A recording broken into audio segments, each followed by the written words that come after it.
Money, bitch, since 94. You can tell I got money when I hit the dough. I look like it, I smell like it. It's my swag, bitch, fuck it if you don't like it. Money, bitch, since 94. You can tell I got money when I hit the dough. I look like it, I smell.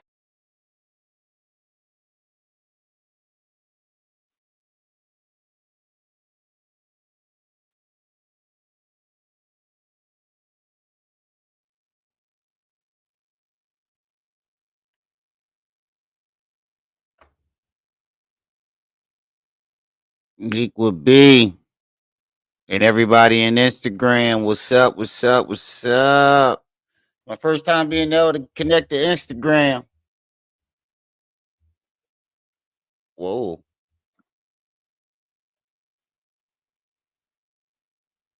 How do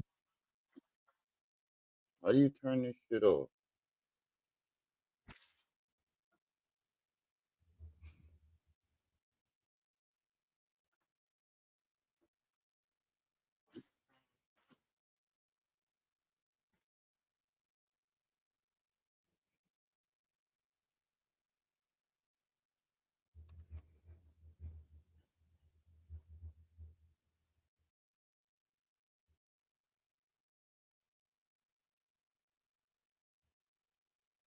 All right, there we go. Had to turn off the volume on the Instagram. Richard, I just talked to Richard. He said he just got in the house. He had to watch, get himself ready. So I wanted to get it started to get some people in the chat. That way we don't got people coming late missing it. But y'all ready for this? This is a long time coming. We've been waiting. It's been about a year we've been waiting for this. Remy finally got it together. Remy finally pulled it off. I didn't think this shit would ever happen. I ain't gonna lie. I never thought I'd even get in contact with this man. Be honest with you, I didn't even know the man existed. I doubted he existed. So Remy was wrong on that one. Remember that? I didn't even think the man was real. He seemed so mythical. Didn't he seem like a mythical unicorn or something? The way he talked about him. Like he was like a myth or something.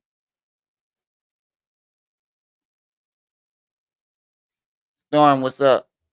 I know I'm gonna piss a lot of people off today. But I want to let y'all know we will not be talking about anything that will be incriminating.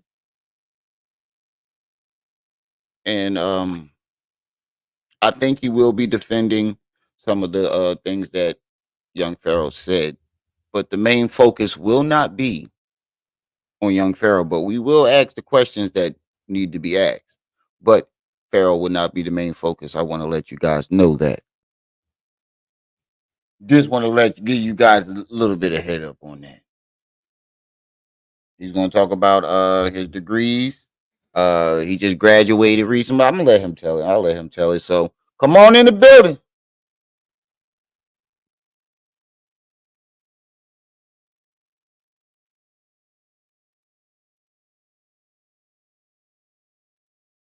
Come on in the room. Let's play some music while we wait.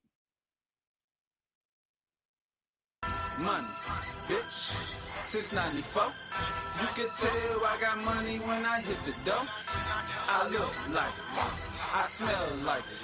It's my swag, bitch, fuck it if you don't like it. Money, bitch, since 94. You can tell I got money when I hit the dough. I look like it, I smell like it. It's my swag, bitch, fuck it if you don't like it. Money, since 94. Make sure y'all hitting that like button, Cameron.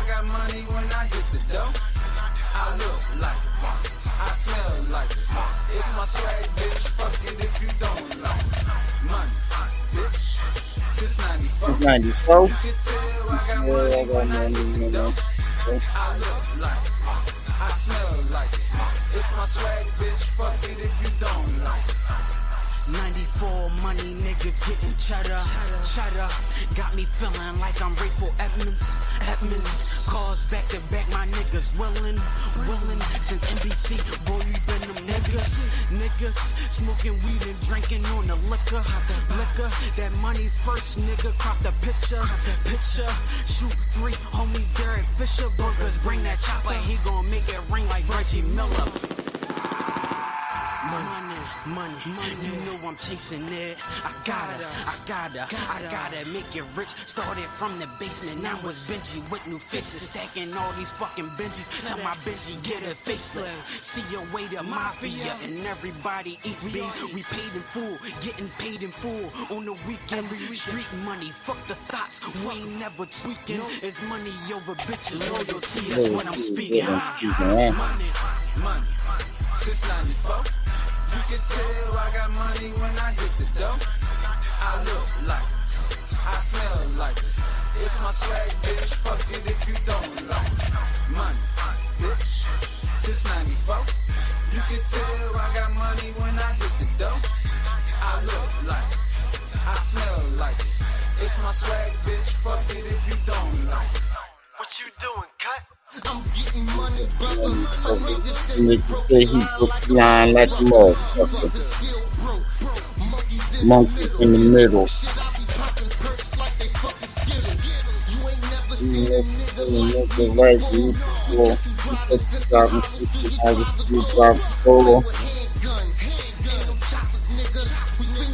In your block, you shot like that, nigga.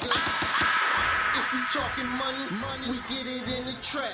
We fuck it up at the mall and get it right back. Cause I be getting to $1. If you ain't talking money, why the fuck you even bother, nigga? Please excuse me from you broke niggas. Never been a joke, nigga.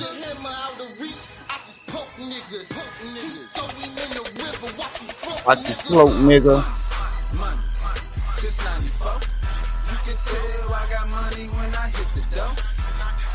Yeah. The second verse was me. The first verse, yeah, he was completely garbage. Yeah, I don't even know why he put him on the verse. I kept telling him, yo, he is shitty. Why do you keep putting this nigga on the verse?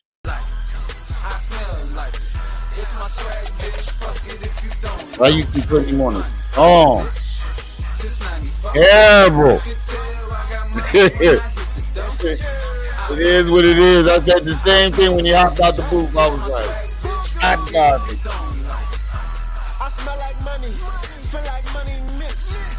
They're getting high off my presence. I'm a walking brick. It's only right. Listen, Jerry Rice. And Montana. Let the white girl choking him. Montana. And I need to be right out of Florida. Call me hit you water. Money, shit, I need it all. I don't want the things that's dollars signs to free my dogs. Free them all. Tryna ball like Marcus Saul. Where everybody hate that no. Kill them all and fuck the law. Young nigga move that coat. I be OT when they move that dope. Ain't ball bread. Turn go ahead. Tryna get mine and the soul gon' flow. IBV, you WG, agent. I don't know you, but you already know me. You go ahead trying to get more hard like TP3. That's my part.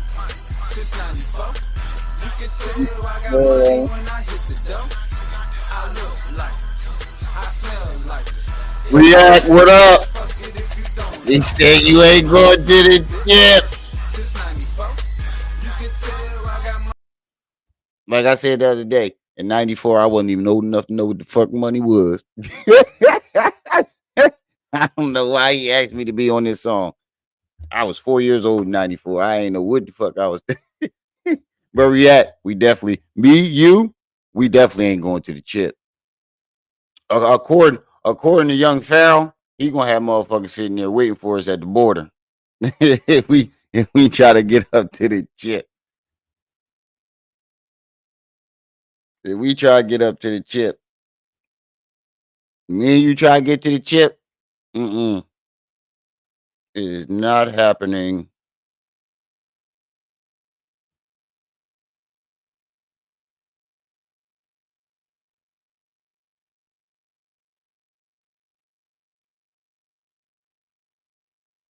Yo, niggas is really butthurt over that.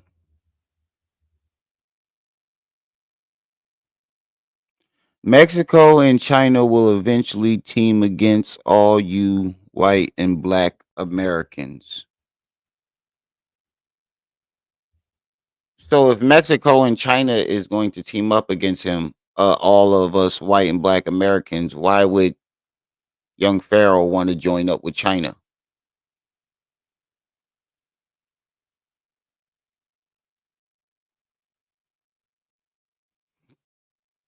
What?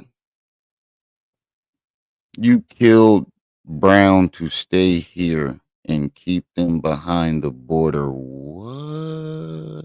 Yeah, he ain't allowed that. They don't allow felons. React. That's what we've been trying to say the whole time. How the fuck is you going over there and you a felon? They don't even allow felons over in them countries. And let him go over there talking that shit that he talked. Let him go over there saying that shit that he said. It's not gonna go over well.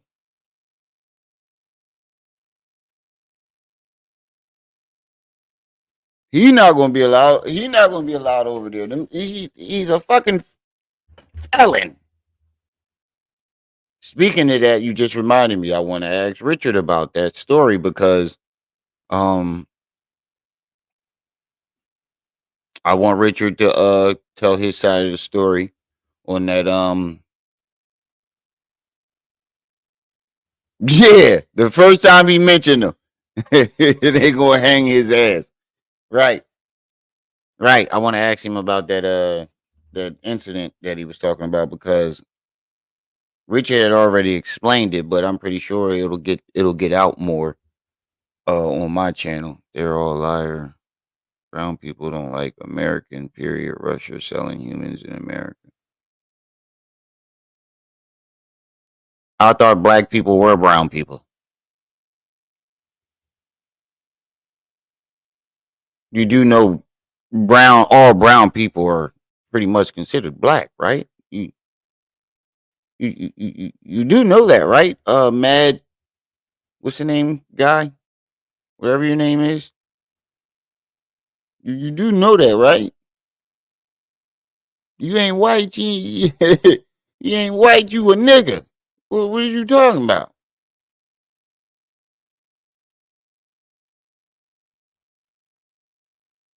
Brown be Mexican. I thought look, I am so confused. I am so fucking confused. I thought all brown people was niggas.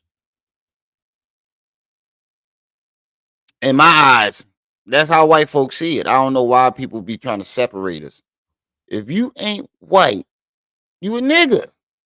That's how they see it. And we steady trying to separate it. They bunch us all up in one group and we steady trying to. We niggas. You brown, you ain't white, you's a nigga. Not the same white and blacks haven't evolved yet. Not the same white and blacks haven't. How we ain't evolved yet and we was the first people on the planet? Shut up, bro. Bro, I'm about to kick you out of my chat because now you saying stupid shit. Now you saying really dumb shit. How how we ain't evolved? How did white and black? You're still Neanderthal. How? We don't even have Neanderthal DNA. Black people don't have Neanderthal DNA. You're not making sense. Only white people and I think Asian people, Chinese people got Neanderthal DNA. Black folks don't got Neanderthal DNA. You sound stupid as hell. Yeah, get this dummy out my chat. I don't know, but get this dummy out my chat. He's an idiot. He's an idiot.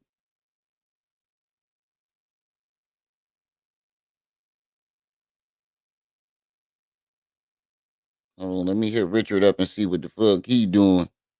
God damn.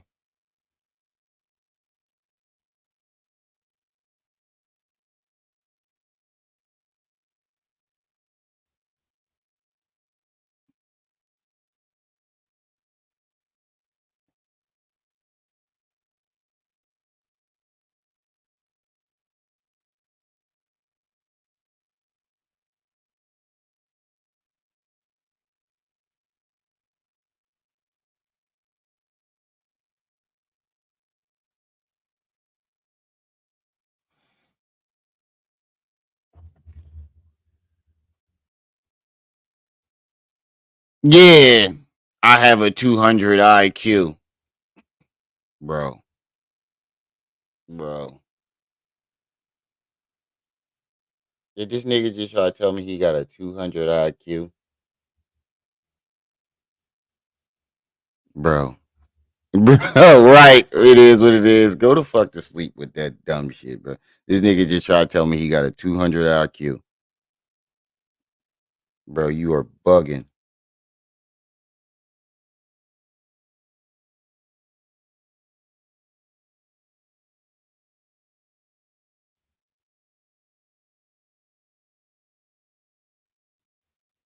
Ooh, he shook his dad.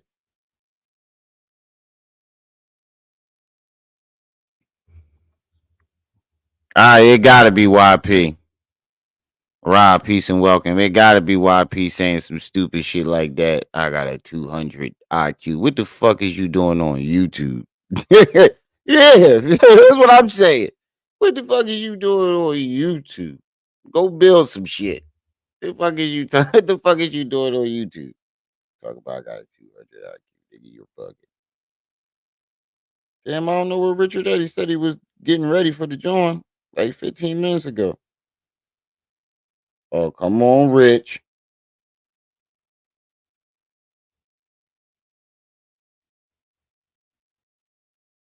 Come on, Ace. They'll be here. Waiting for him to get ready. So let's look into this Charleston White shit while we wait for Richard to get ready.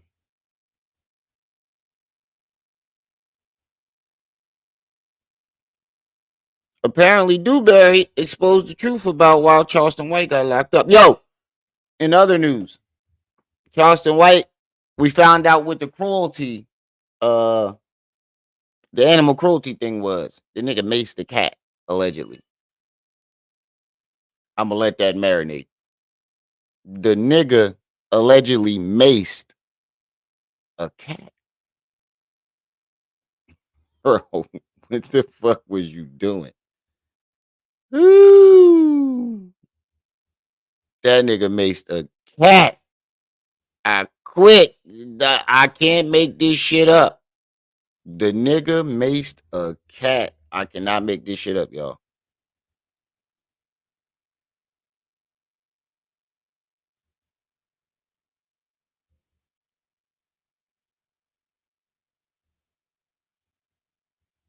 But this is right here is Dewberry.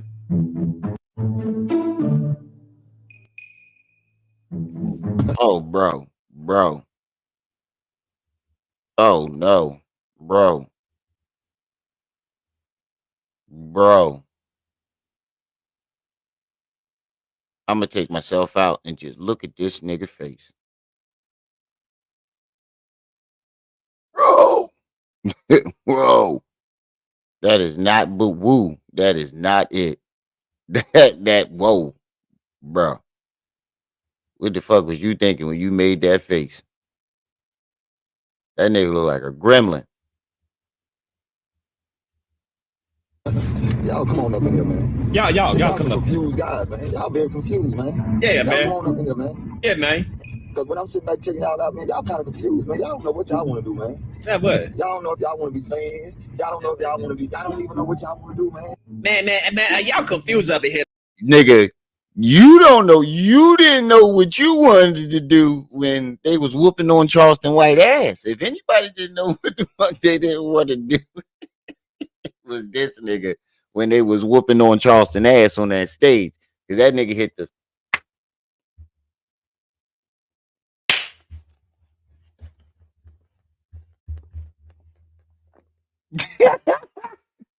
that nigga, that nigga, that nigga hit the mic slide on them niggas.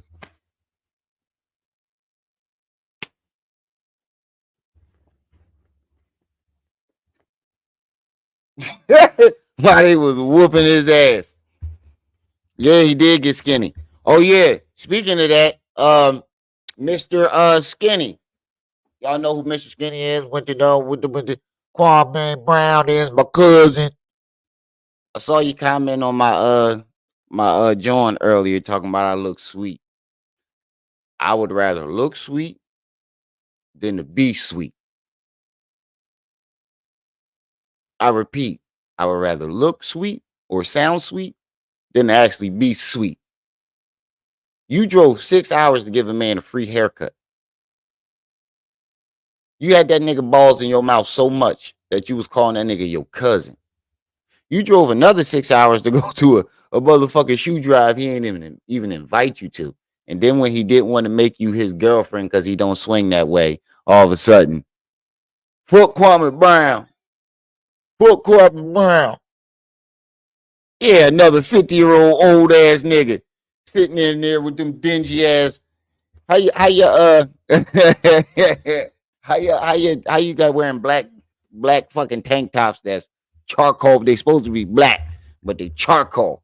They look like a chalkboard. They ashy. Bro, come on, bro. Come on, Mr. Skinny. I'll do you dirty, old head. This ain't what you want. I just told you that you're always wrong. You need to get your facts straight. Whenever you report on something, you never get the details right.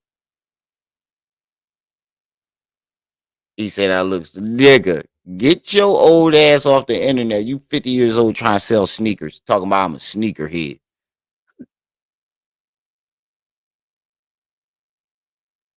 What's up with these niggas? Yeah. He think he had something when Charleston White showed up for an interview. Oh, weird ass nigga. But let's listen to with Dewberry. I ain't mean to get off topic, but I saw somebody say something.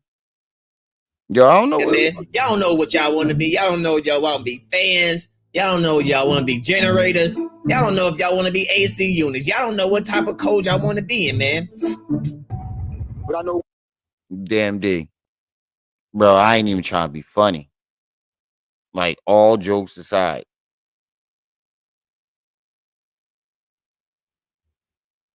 That ain't the move. That ain't the move. That face right there, that ain't it. That wasn't it, bro. That ain't it. One thing, man, y'all make great content. Man, but I know one thing. Oh, Richard, y'all make great content. Y'all make great content. Yeah. That's one thing I can't say. See, every time you open your mouth up and you think that you said something. Richard just texted me, said I'll be ready at 8. Nigga, you do know it's 8:17. Oh, 8 in his time.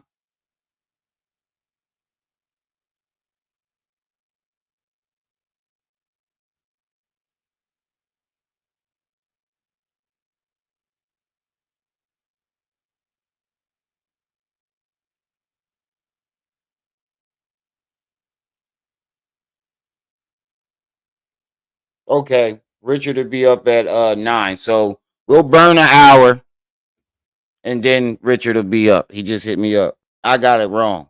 I'm thinking, I keep forgetting he's an hour. We're an hour difference. And he kept telling me 8 o'clock. I'm thinking 8 o'clock my time.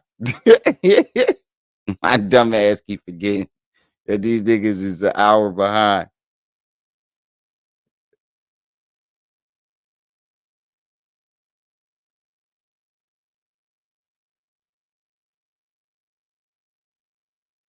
Hold on. All right, let me let this play. But we'll burn an hour. That's all. Go put somebody down, or y'all saying something that's going. Oh, I don't know what y'all trying to do. Look at here, homie. It's a play, homie. It's a play. Let me put y'all on game. Homie. The more y'all keep talking about us, the more y'all keep us in the algorithm. It's a play. I want y'all to talk about us. Bro, you don't even sound like him. You sound like, I don't know what the fuck you sound like right now. But it ain't Dewberry. Let me tell y'all this. It don't do nothing but make everything go up. Yeah. It don't do nothing, make everything go up. Yeah, but I sit back and heard everybody say, oh, Charlie. Charlie locked up. Charlie. And I'm Oh, Charlie Brown locked up, y'all. Charlie Brown, Charlie Horse. Charlie Horse, Charlie Brown. Oh, Charlie Wilson. Look at here, homie. Charlie ain't doing nothing. Charlie at home. Listen to y'all talk about Charlie. All right, I was right. We did agree to 7. So he said it'll be ready by 8:30. So another 15 minutes, he'll be up. Just happy because Charlie locked up. Charlie locked up. But Charlie out now. But Charlie locked in your brain. See, this a play, y'all. This a play. Charlie locked in your brain. And when you speak about Charlie, Charlie is releasing the atmosphere. It's a play, y'all. Charlie gone.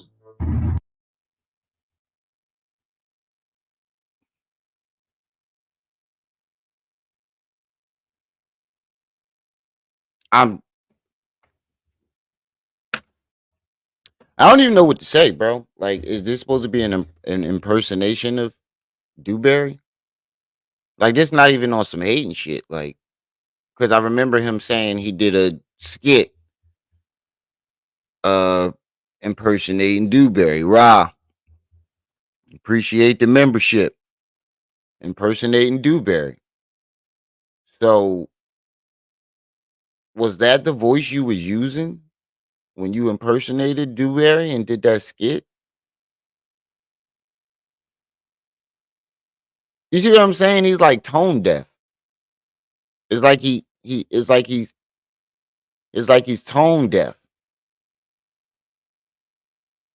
Like, you don't hear that you don't sound nothing like him. Yeah, is he like one of them niggas that think he can sing but can't sing? He can't really hear his own voice. Bro. Boy, all you boys is happy because Charlie locked up. Now, Charlie. I didn't know the damn thing something. I didn't know the fake that Charlie had on now. Yeah. But I came to realize that What? that boy Charlie got a major effect on y'all, man. Yeah, Charlie. And I sit back, I said, when they went from Dewberry running to Charlie going to jail, and they were the same people. You got a major effect on you. You did 21 years for that nigga. Got out of jail and still dick riding and defending his fuckery. He did something to you, nigga. I don't know no other nigga that's gonna do 21 years for a nigga and get out, and that nigga still on the same shit, and you still protecting him. I don't know too many people that'll do some shit like that. Y'all get what I'm saying? I don't know too many niggas that's gonna do 21 years for a nigga, and he get out. That nigga still on the same shit that got him that 21 years in the first place. He still keep fucking with him.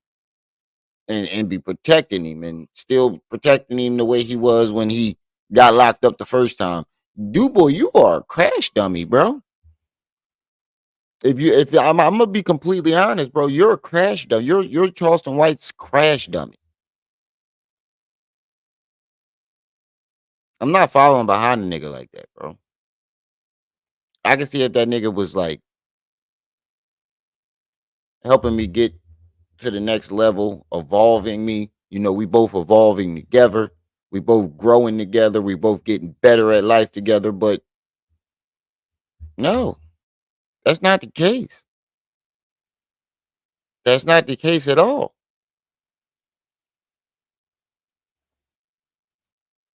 People, they're the one that's sitting on the back running, is laughing. They sure.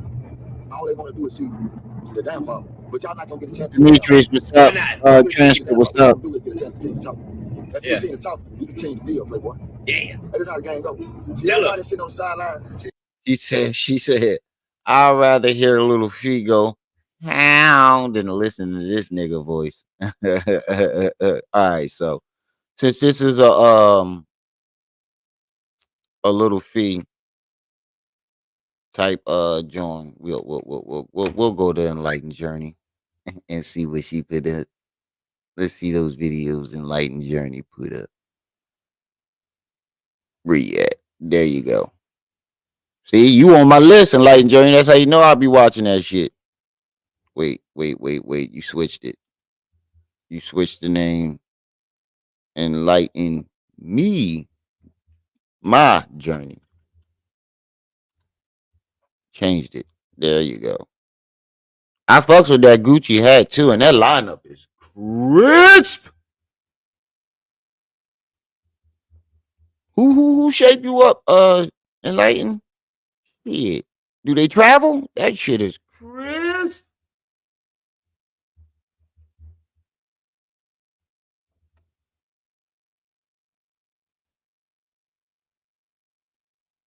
Financial struggles of young Pharaoh. Okay, what y'all want to? Okay, the financial struggles of young Pharaoh.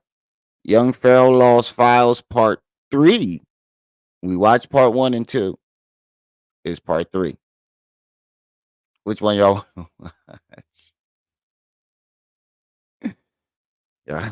Which one y'all want to see? Oh, you in Atlanta? Oh, we on two opposite sides of the goddamn joint. Which one y'all want to see? His financial problems? The lost files. Part 3.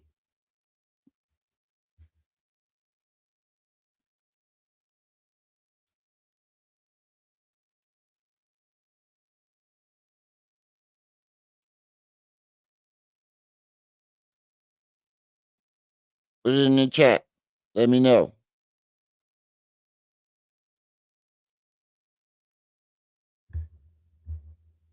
Niggas is really butthurt.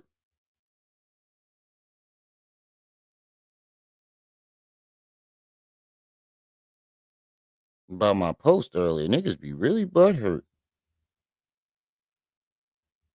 Hey, you know who jumped on my post earlier? Quad Brown. When I said cause I was just going through my old posts and I was like, I was responding to some of the old posts, basically saying, y'all niggas ain't gonna stop me from saying what the fuck I want to say. If I want to talk about that nigga, I'm gonna talk about that nigga. And y'all ain't gonna do shit. Quad Brown jumped on there talking about we ain't worried about you. You ain't exposing nothing. You just wasted your time. But you commented though. So you is worried about it. Shut the fuck up. You dumb niggas. Act 1976. Allowance is made for fair use for purposes such as criticism, comment, news reporting, scholarship, and research. Fair use is a use permitted by copyright statute that might otherwise be infringing.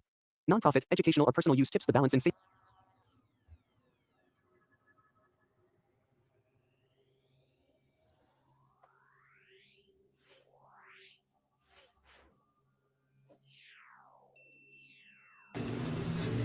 Damn, I meant to go get a mani petty. I gotta see where the party's at out here in the burbs.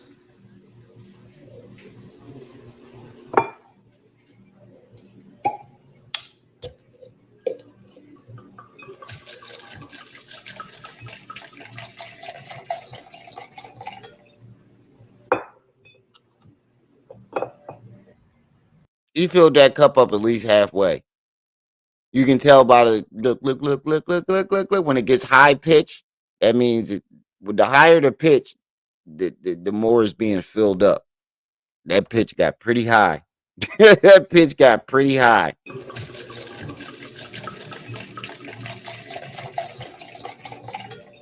Look. That nigga poured a half a fucking cup. That cup big as shit too. And wait, he said he was looking for the parties in the burb. Unless you hanging with the white boys, you ain't gonna find no parties in the burbs. Unless you hanging with the white boys, you got to be with the white boys. That's where it's at. If you in the suburbs, you got to get you some white friends. That's where you find the parties at.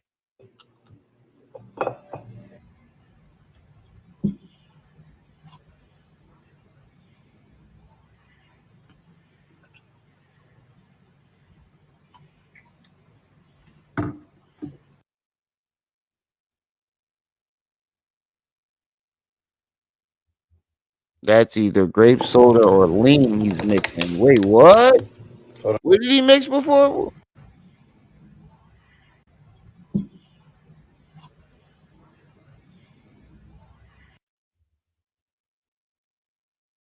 Whoa.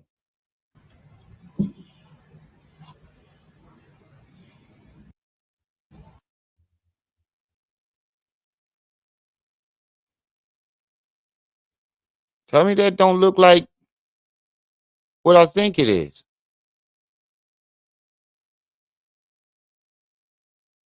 Tell me that don't look like what I think it is. Oh, let me make this big.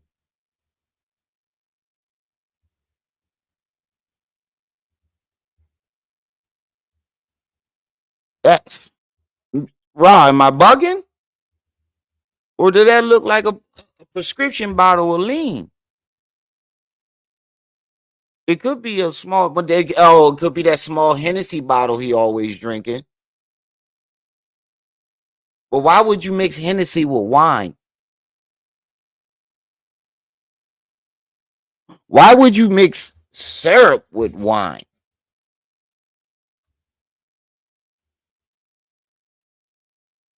Sipping on that scissor, sipping on it, sipping on it, scissor. Yo, when that song came out, I actually thought that it was actually a drink. I thought it was actually a drink. He said, "No, that's NyQuil." I don't know, man. It could be that little Hennessy bottle that he always drinking. But then again, why would you mix Hennessy with red wine?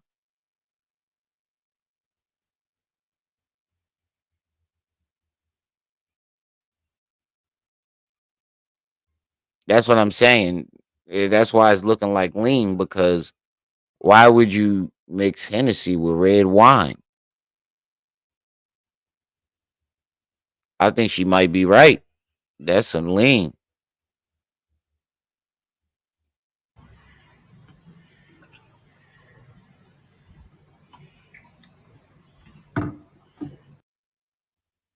It ain't really been no Pharaoh news. He been quiet lately. Earlier this week, he had posted some really crazy out there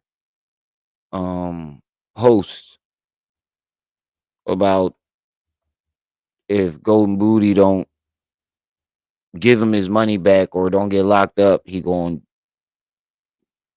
unalive her. That's pretty much it.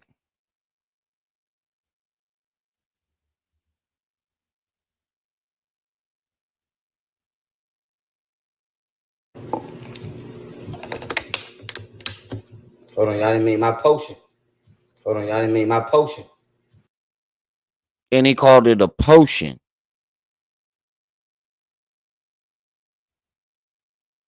But if he was on lean, he'd be dipping the fuck out and all types of shit. Hold on, y'all didn't make my potion. I don't know. Yeah, he definitely mad she copped that house. It was after he went back to Texas. That nigga went back to Texas, and I guess he thought she was gonna let him in. But his last video, his last live stream that he did, he called her a fucking nigger ass B. You thought she was gonna let you in the house after saying that, nigga?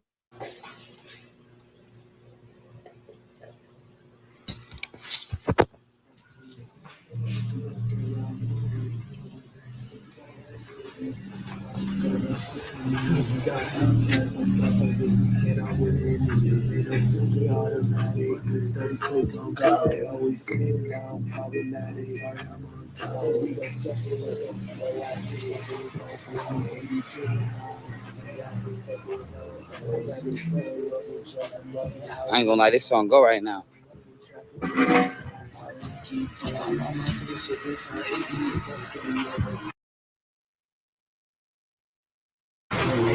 It was lit over there. She said it was lit over there. It was just him bobbing, drinking whatever the fuck potion he's drinking. I don't know what the hell he put in that cup.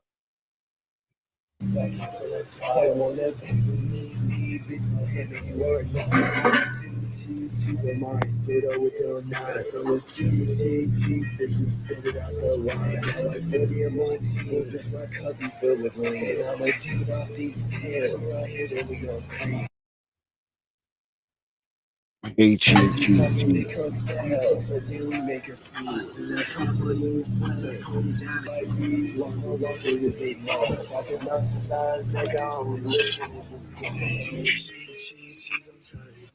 What's up, baby girl? Okay. What you doing? I was in this. You said you what? I was in this very now. I'm gonna let you see my dreams.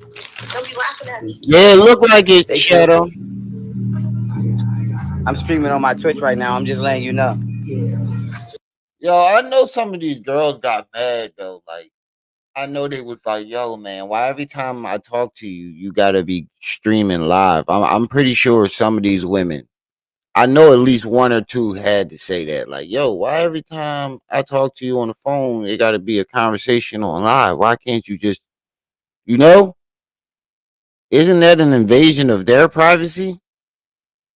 That every time they talk to you on the phone, you're live streaming? Wouldn't that be an invasion of privacy?"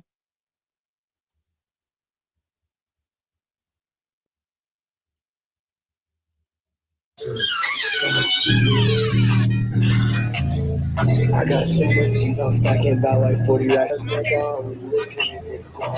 Yeah, I'm ready for you to. Oh, so you can be out there looking thick and sexy like that. Oh, pop out. Yeah. Yeah. Yeah, you can. Look up a flight and see what's the next flight leaving out. Yeah, it is. Look them up and then call me back.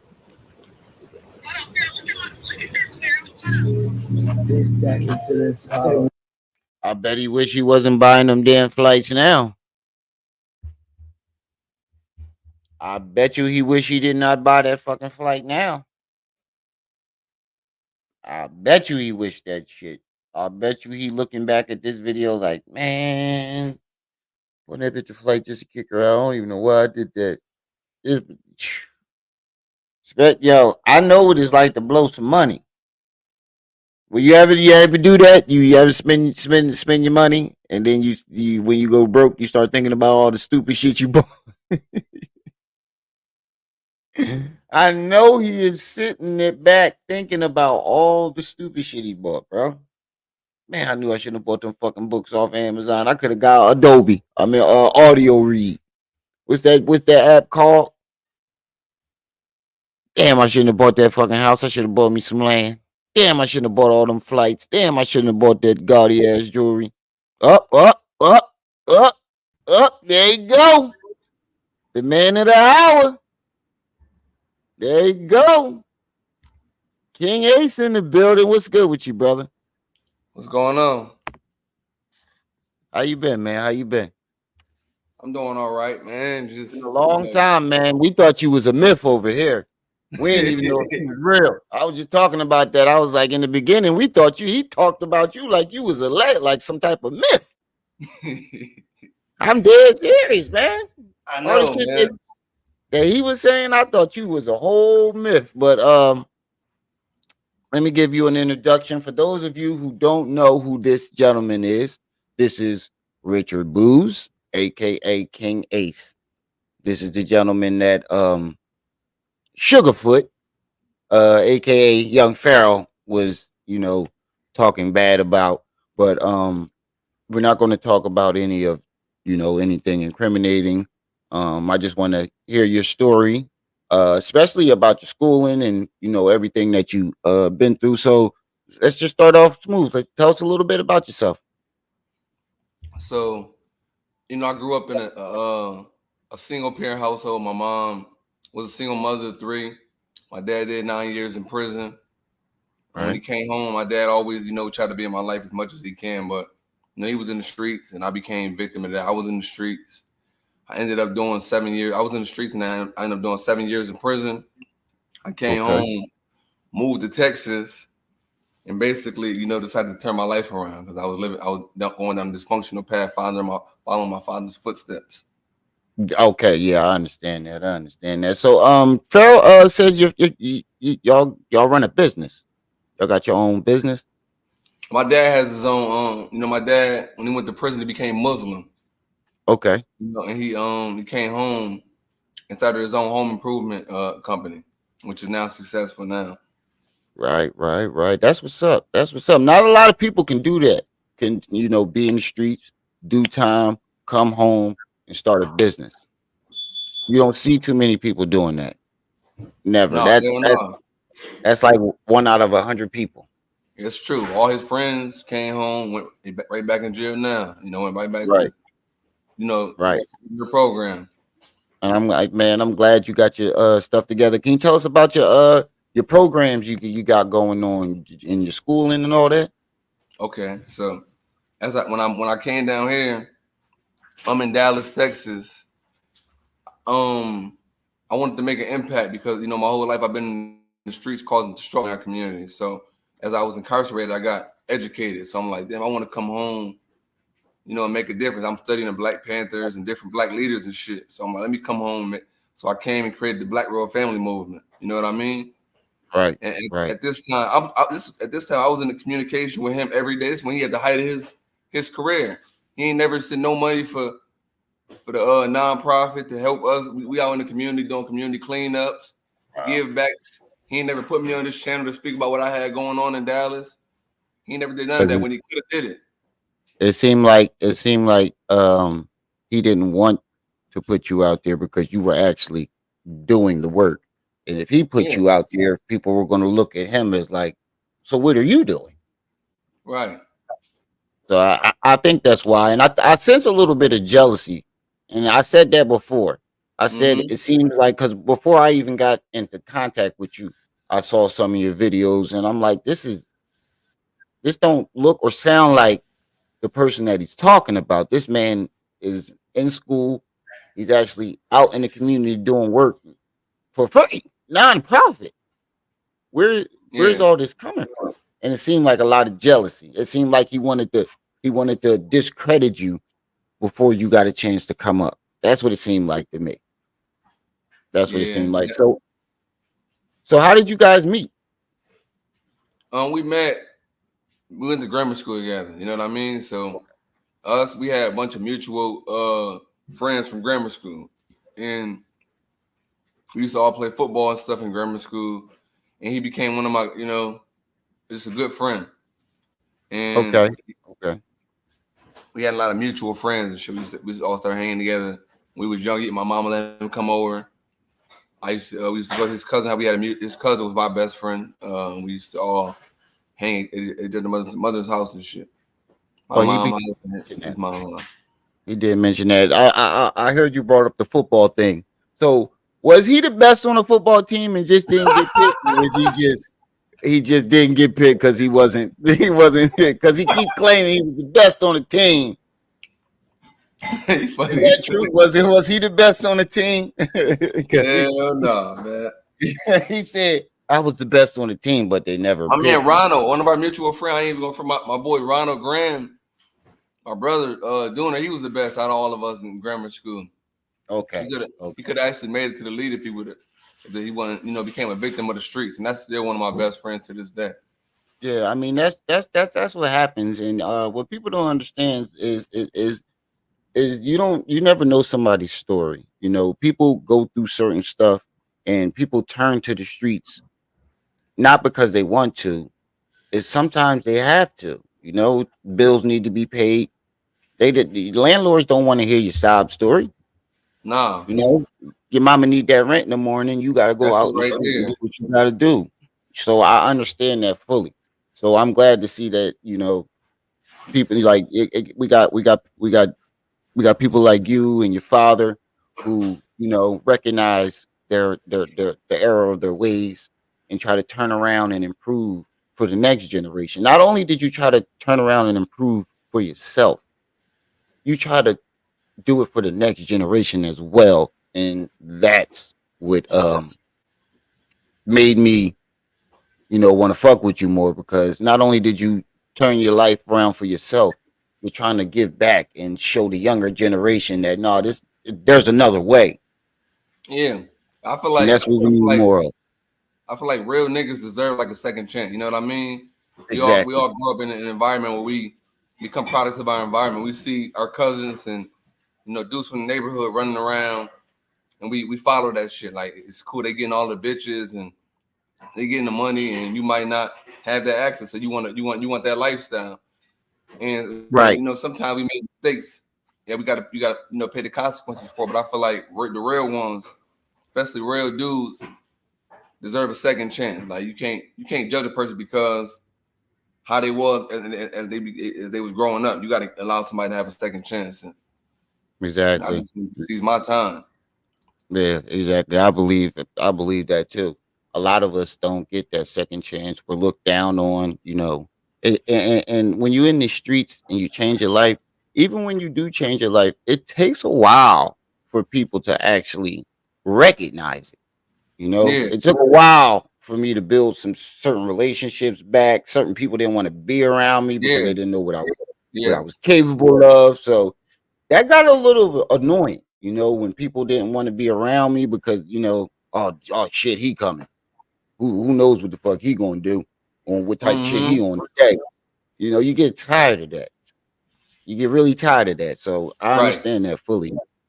Especially it's like, when you changing internally and people haven't seen you in a long time and they disrespect you for they think you're supposed to be the same person you was 5 years ago or 4 years Exactly. ago. Like, but motherfuckers change every year, every 90 days. A person, you don't know if a motherfucker want to change. I tell the youth that all the time. You can change whenever you're ready to change, man. It's just about changing your environment and your mindset. Don't let nobody Exactly. hold you to things you get in your past. You can always change. See, what people don't realize is change is good. The only thing that's constant in the universe is change. If you're not evolving, Yes. you're not changing, you're not evolving. So yeah, I hate when niggas be like, "Oh, you Right. changed up." What the fuck was I supposed to do? I was supposed to stay young like y'all, hanging out in the corner all day. No, I got a That shit family. was Yeah. I can't do it. That shit I don't was know how I used to do it. Be out in that corner all day in the winter. I don't know how I used to do it. We was young. That shit called. That's just life experience. You go through these trials and tribulations, but that make you a better person. That make you a stronger person. But you just don't. As you get older, you learn from your mistakes. Like I was doing that when I was 17, 8. That was cool. We 30 years Yeah. old now. We 20. Now it's time to start establishing businesses and getting stability, and that's what we on. So I ain't gonna. I can't be I can't be a hypocrite and say a person because I violated parole 3 times, bro. New York State laws are so corrupt. I came home. I Yeah. did 5 years originally. Came home, went back another year. Came home, did 6 months, 90 days. I just kept going back because, and it wasn't for crimes. It was for out past curfew, or I'm with a nigga. He Oh, front and wow. they parole come grab me. Shit like that. So I would never down a person because if I see you growing and you try, I'm gonna support that. Exactly. Okay, so now we're gonna get into the meat and potatoes. Now I Let's want get you into to it. clear your name because I know he's been lying about Yes. you, a whole lot of lies. And the first question everybody want to know is this whole you allegedly got together with Little Dirk, Rick Ross, and several other people to come up with this master plan to drug and rob him. Is that true? We No, it's know. not true. We know the answer. If We know anybody that the been answer. around him and watched all his videos, I haven't been around him in the last 5 years, bro.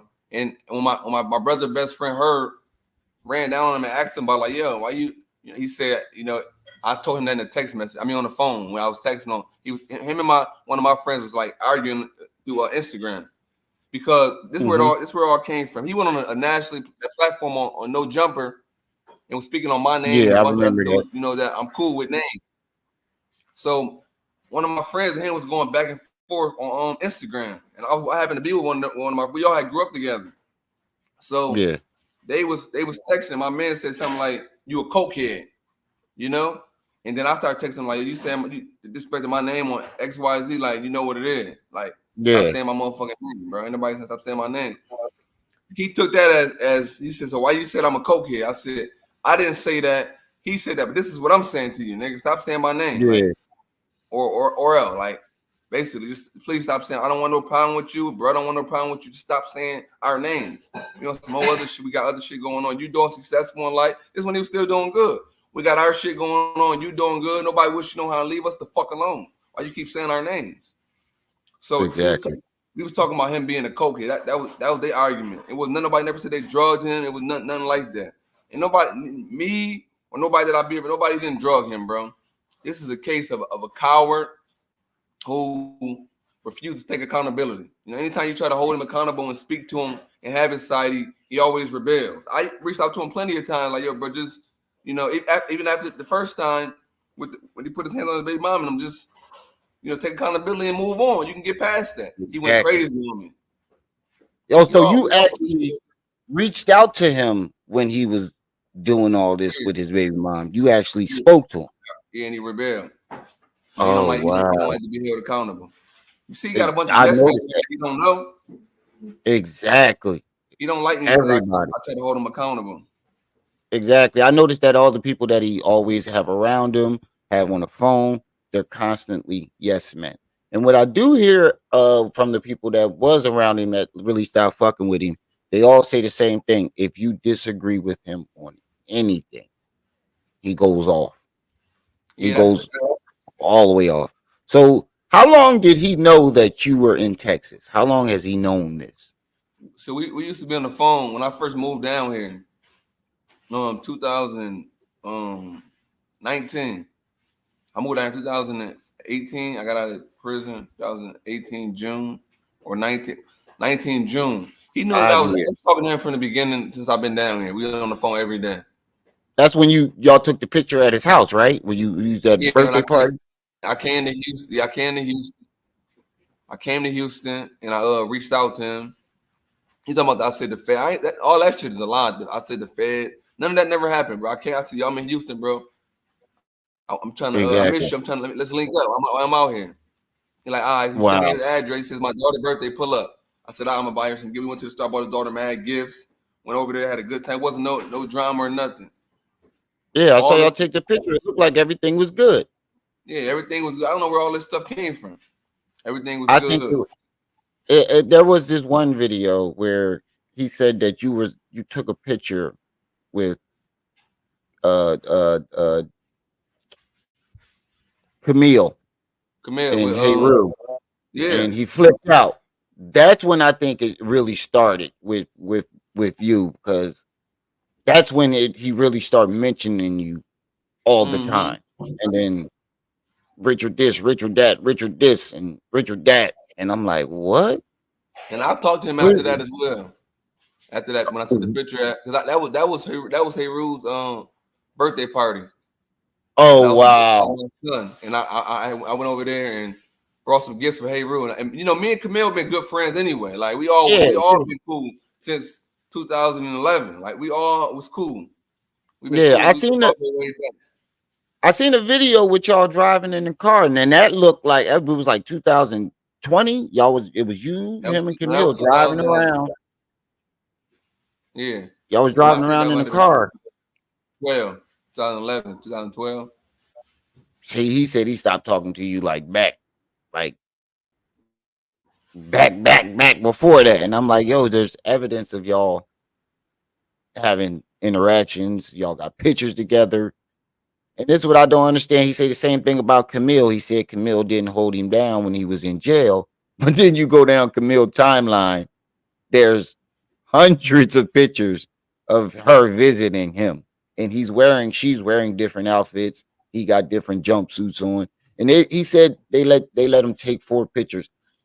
I've been in jail visits. I don't know how they do it in New York, but they're not letting you take a bunch of pictures. They only let you take like 1. Maybe 2 if you're lucky.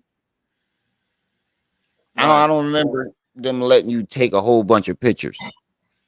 So yeah, go ahead. Say what you said. Camille was holding him down since she came back into his life. You know what I mean? When she came back and they linked back in, he was dealing with this other girl who he always bring up. Since he want to bring this shit up, I'm gonna bring it up. The girl Ashley Thompson that you always bringing up. So she is real. Yeah, she's real. That's a real person. And this is where everything. This is where he mad at me about when he went on. I take accountability for this as well. Like he made me mad when he did no jumper interview, right? Mm-hmm. He did no. I came back at him on Instagram. I'm like, yo, let's have a debate with your followers, nigga. When you in 2012, when you got arrested in August, you had just turned 19, nigga. That girl Ashley that you was dealing with, she was 13 years old, 13, 14 years old, nigga. So she was underage. Yeah, she was underage. He said, well, her mom lied to me and said X, Y, and Z. I'm like, let's have a debate. And she loved to debate about it. That don't make sense. That's why you mad at me right now. That's where all this shit come from, bro. Why would her mother want her 13-year-old child dating a grown man? That makes absolutely no sense. When I heard him say that, he was like, her mom lied about her age. I was like, what? I don't know no mother that's going to hand their 13-year-old daughter over to a grown man. This ain't the 1930s. Right. This ain't prohibition. This ain't the colonial days with the fuck. Bro. Yeah, so Ashley Thompson was underage. We got confirmation of that. I knew that what it was. People was telling me that I didn't know what I was talking about. I heard him say it in the first video when he was high. And then he recanted the same way he did when he held the bag of shrooms up. I have that video. That's why I said we know the answer. We know you didn't drug him. I have the video. We all saw him hold the bag of shrooms up, say I'm about to get lit. Like popcorn. Exactly. They said he was exactly. And then I have other videos of him admitting to actually taking. I take shrooms. Yeah, but that's what triggered. That's what triggered all of this. Okay, so it was the Ashley Thompson situation. Really triggered all this. When he did no jumper interview. Mm-hmm. That me and my man, like we was on shit. I'm like, okay, I'm on shit now. That you want to talk now? We're going back and forth in the inbox. You want to say a little shit? Let's get on live and have a debate with your followers about when your birthday was August 30th, nigga. She was coming to see you. You still was with this girl. You was 19 years old. She was at the most. She was 14 years old. Nigga, that's statutory rape, nigga. Exactly. You talk about rape all day long. Exactly. That's what made him go above and beyond with her, bro. All the shit he talking about, that's bullshit. So he wanted to discredit you before you got a chance to even say that. And I wasn't gonna come to. I ain't on internet. I wasn't even gonna do this. He keep constantly going back and forth, saying my name, dragging me. That's why he doing all that stuff. So now let's bring out the real. And that's what made everybody gravitate towards you and believe you more and everybody kept saying that Richard a real one, because even though he was talking mad shit, you still was like, I'm not going to stoop to his level, because you're a bigger man than me. Right. You a bigger man than me. I'd have been walking around fucking Buffalo looking for his ass. You a bigger man than me. But that's what everybody makes say. Yeah. It's hard. Go ahead. It's hard when when you're trying to evolve your life, right? Exactly. You know me for one program, but when I'm trying to do something different in life, right? And you constantly keep doing all this rock, but you're not even on no real gangster shit. You talking gangster in one video, then you talking police shit in another video. So you gangster right here, then you talking police shit. It's like if a nigga do something to you, they going to jail. Exactly. So it's like exactly. You're just a coward. It's just coward culture. Just a coward. Now you're just on the internet trolling. We don't even do that on the internet. So once I said I bring it to the internet, I won't do nothing. Now you want to talk on it. I'm gonna troll you now too. I don't want nothing bad to happen to him. I don't want to do nothing to him neither. But now since you want to talk, nigga, I control you. I raised you, nigga. Everybody in my town, you wasn't nobody until you came around me, nigga. In my town, bro, you ask anybody that's from my town, that nigga was they call him my flunky. And I'm like, go ahead, talk your shit, bro. I'm like, that's my man. Y'all tripping. He known as my flunky in my town. He's known as a Talk real that nigga, shit. but like Talk this everybody shit. always Hey, flunky. No. exactly. Talk about it. Everybody else realized he was a coward after that last video he did. We saw the video of Meech run up on him, and right before that, he was talking about if y'all run up on me, y'all get shot. Literally the day before that, he was saying if y'all run up He on said me, he gonna kill y'all me. get He said shot. all type of weird Yeah, yeah. And then when y'all run up on him, he's stiffer than a motherfucking bamboo stick. But the corny part is he waited until after he was leaving New York again to start talking shit again. Talking shit again. Yeah, he's a coward. He's a coward, bro. That's why I wanted to speak about it, because it's the coward culture. These dudes get on the internet right there, and they do all this coward shit, and then when you see them, they ain't the same energy. You know what I mean? If you do something to a motherfucker, now he came to Buffalo and walked up, in the neighborhood, just said my name just so he could be protected. Like, you a coward, bro. We know what you're doing. You say my name because you want to be protected. If it was really real, we don't gotta be on the internet doing nothing. It could just be what it's gonna be. Fuck you all saying my name on the internet for because you scared. You a coward, bro. You walking up and down Buffalo talking about I'm looking for Richard, knowing you in Texas. That part had me falling out of my seat. But I was cracking up. It's deeper than that too. But he's doing this so that anything happening to him, they can come question me. That's why he's doing that too. When you go to Buffalo, he's saying my name. Let me know that nigga. If something happened to me, they coming for you. And I ain't got I ain't looking for you. I'm not. I don't got no smoke with you. That's why I told him again. When I talked to him, just leave me alone. Stop saying my name. I don't got no smoke. Exactly. I don't want that's why I was. I just want you to leave me the fuck alone. That's police games, right? Right. And so, what about this gun incident? Because I remember you speaking on it before, but a lot of people didn't see it. I want you to tell this whole gun story that he keeps talking about on my platform, where everybody can, more people can see it. Right. So I can speak about this because it's not a yeah, that's why I only asked you about that. I'm going to school to be a lawyer. Right, I can speak about this. This case is. It was a case. It was. We was both. Something had happened where me and my little cousin had got jumped, and I was in the streets. I was going to handle my business, and this is my one of my good friends. He wanted to come with me. I'm like, okay. Whether he was coming with me or not, I was going to handle my fucking business, bro. You heard? Right. He said he wanted to come along. So as you know, in the streets, we're taking chances. This is how every day we walk around with guns on. This is what I was doing. This is how I was living. Every day I got a gun on me. He got a gun. This is how we living.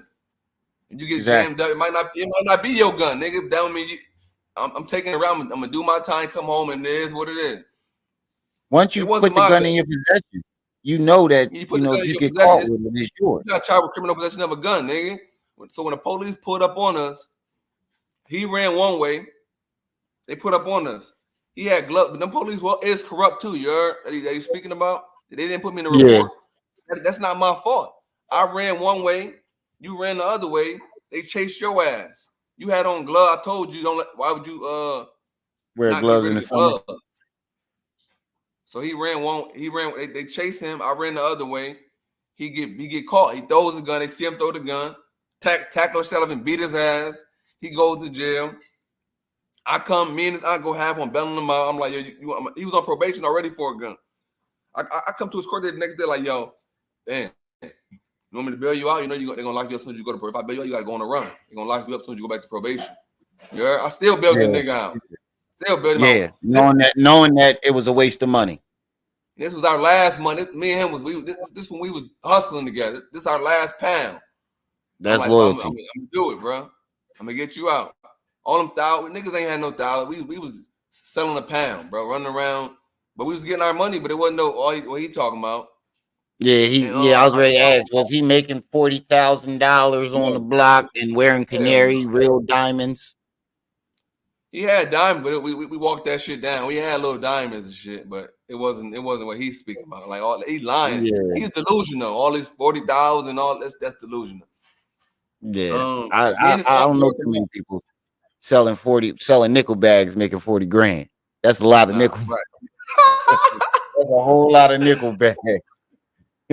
Right. We 16 and we 16 years old around this time. We 16, 17, you know. So Yeah. we thought we was getting Right. money, but you know, we was getting money for a motherfucker that's 16. Right. Right. And he keep talking about I don't know if you want to speak on this, and you know, you have the option to not if you don't want to, about you doing some things to people Yes. sexually. You can ask the question. He keeps saying that you scrape a couple people, men and women. Oh yeah. No, we can talk Yeah, about that. That's yeah, not true. That's a yeah. lie. He's I speaking feel off of like this. he just tried to say the worst things he could possibly think of Yeah. about a person. Yeah, that's all bullshit, bro. I never raped nobody ever in my life. We don't even tolerate that first. But you know, any street nigga, we don't tolerate that. Exactly, We don't live like exactly. that. That don't even happen in Hohen Center. Not now these days. If a motherfucker get fucked, that's because you wanted it, nigga. That don't happen. Like that don't even happen. Right, Nowhere. right. So he's speaking about everything he's speaking about that shit is all false, bro. Yeah, it seemed like it was made up because it's a different version every time he tells it. It's a different version of the story, and he got 37 reasons to why he stopped hanging with you. One was he kept raping women. The other was you kept robbing women for the earrings. Another was you kept trying to get him to run trains on women, and he thought it was gay. I don't know how running a train on a woman is gay, but we did that though. I ain't gonna lie about that. So he participated. I knew his ass did. Come on, but you know how this shit goes. I knew it.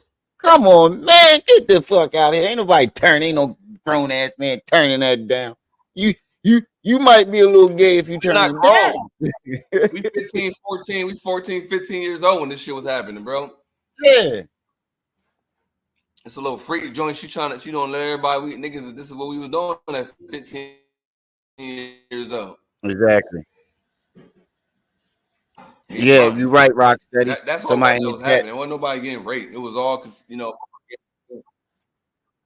Somebody in the chat said it was the art of war, trying to destroy your reputation before you even get started, and that's exactly what he's trying to do. It seems like he knows that you're on a come up to surpass him and actually do what you say that you were going to do, and he can't stand that. It's the same thing with Golden Beauty right now. She didn't got her shit together, and she down in Houston now. She done bought a house. You know he back down there, right? You know he back down there. He talking about where Richard at. He back down there talking about where Richard is. Yeah. I'm like, man. Hey, you should have seen my chat when I was playing that video, y'all running up on him, and they could see you at the bottom of the screen. They was like, look like Rich the General. They said, look like Richard the General, the real general. I find it on a real note though. If you know, I want to put this out there. When he was getting millions of views and he was, you know, at the top, why wasn't you showing Black Royal Family out and, you know, speaking on niggas when you had all these views and you could help me take my nonprofit to another level? Even if you ain't had the time to do, you could have gained some money and helped us get to another. Now that you broke and you down bad, you want to, you know, say people's name because we still doing good and we got our. He ain't got no integrity. You a coward. So now you want to say niggas' names. Now that you done, everybody see who the real you is. You know, fucked your name up, reputation up. Now you want to say motherfucker's name as clickbait and all this when you're not as lit as you are. Like that shit that's weird to me, man. Exactly. He was a coward, man. So was he really like running like because I seen the pictures of him back in the day and he was very, very little. And he was talking about he was running down on all the big name people. He pressed all the big name, the name brand. He called them the name brand. I don't know about none of that. I ain't gonna speak. I don't he said he ran down and he pressed this person. Look, man, when I saw the pictures of him, I was like, who the fuck was letting this little guy do all this shit that he's saying. He made it seem like he was just walking around running Buffalo. And I'm like, I don't know. what neighborhood is allowing this little guy to run it? I don't know what he's talking about, man. Yeah, I man. don't know. Yeah. So, who is Jay He Mills? said everything that he says, he's not in his right mental state. I want to make sure I keep, Yeah. saying that he has to use the court of law or something. He's not in his right mental state. Everything that he's saying is delusional. He's delusional. He's Exactly. not nothing he's saying is true. He's very delusional. He got 50 bodies, and then it jumped to 100, and then he kept saying that too. When Herb and when they ran down on him, he kept saying, I'm not in my right mental state. I'm not in my right mental. He kept saying that, like, I'm not in my right mental state. So he was admitting it. He was admitting to knowing that he's not. Wow, that is crazy. Because we keep trying to tell him to get some help, and when the public tells him to get some help, he tells us, shut the fuck up. We don't know what we're talking about. And that's why, like, I am the way I am. People don't know in the beginning, I had my gloves were on. I was, like, yo, he needs some help. Yo, what's wrong with my man's? Like, I was kind of nice about it. Like, but then when he start, saying fuck the black community and fuck black women and all the shit that he was saying, it was just like, okay, somebody has to say something. Somebody got to. And then when he just started holding him accountable, blatantly lying to us. Like, the one time he literally did a video bragging about whooping Golden Booty's ass. And then when people wasn't feeling it, he retracted it and was like, oh, we're lying. They're lying on me. And we like, bro, you said it on video. Everything. That's what you said. Exactly. Right. It was the same thing with the whole I was drugged. That's why I love your channel. You always continue to expose the coward. Keep exposing this coward. Him and all this coward behavior. It needs to be exposed. Somebody need to be exposed. Exactly. That wasn't even my intentions when I started my channel. My channel was to, just put out information that I was coming across, do shit like that, put some information out there. Right. But then all this shit started happening. Nobody was saying nothing. So I was like, why not, jump in that lane and say something? And it caught people's attention, and I just stuck with it. But I'm going to switch lanes soon. I want to do more interviews like this. I've been watching you all the time. Yeah, I want to do more different stuff, especially more interviews you all the like time. this. I'm always saying that. Shit, I wish I had known. I would have been contacted you and told you to come up, man. I'd have been contacted you, and I said, we didn't even know if you was real. we didn't know if you was real. We thought you was a myth. The way he talked about you, and you know what was crazy?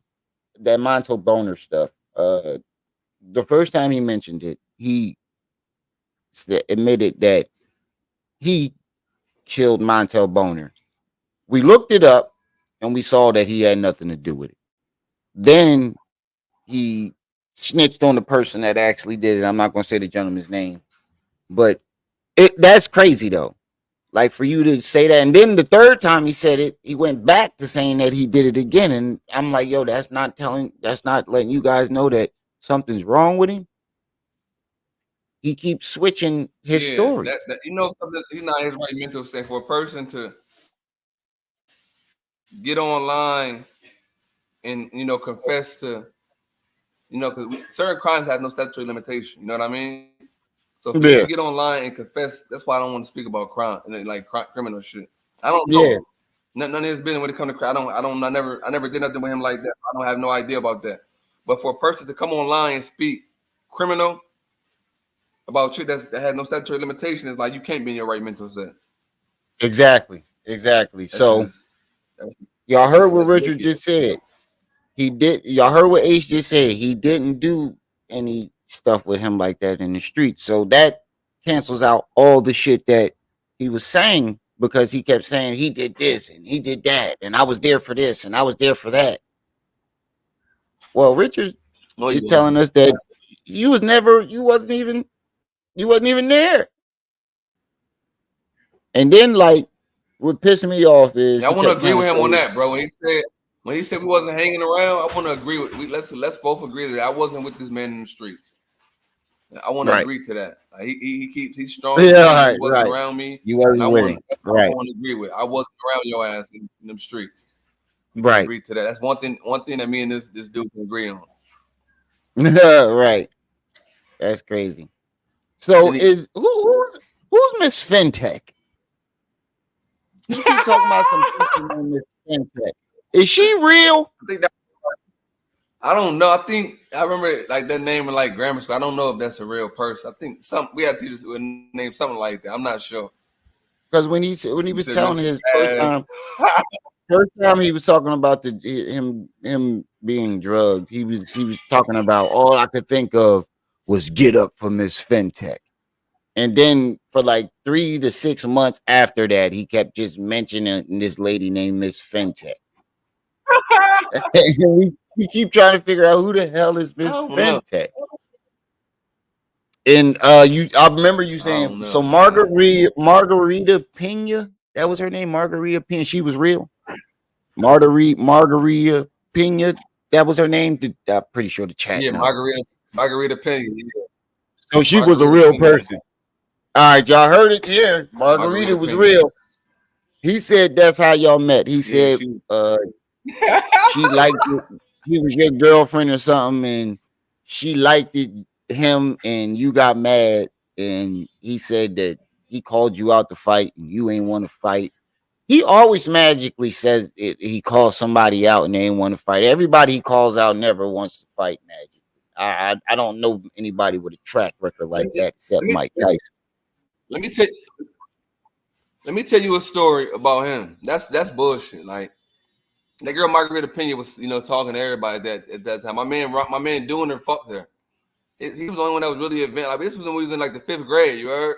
I wasn't even having sex at this time. My man doing her. He was when he was getting it in. He ended up fucking shorty.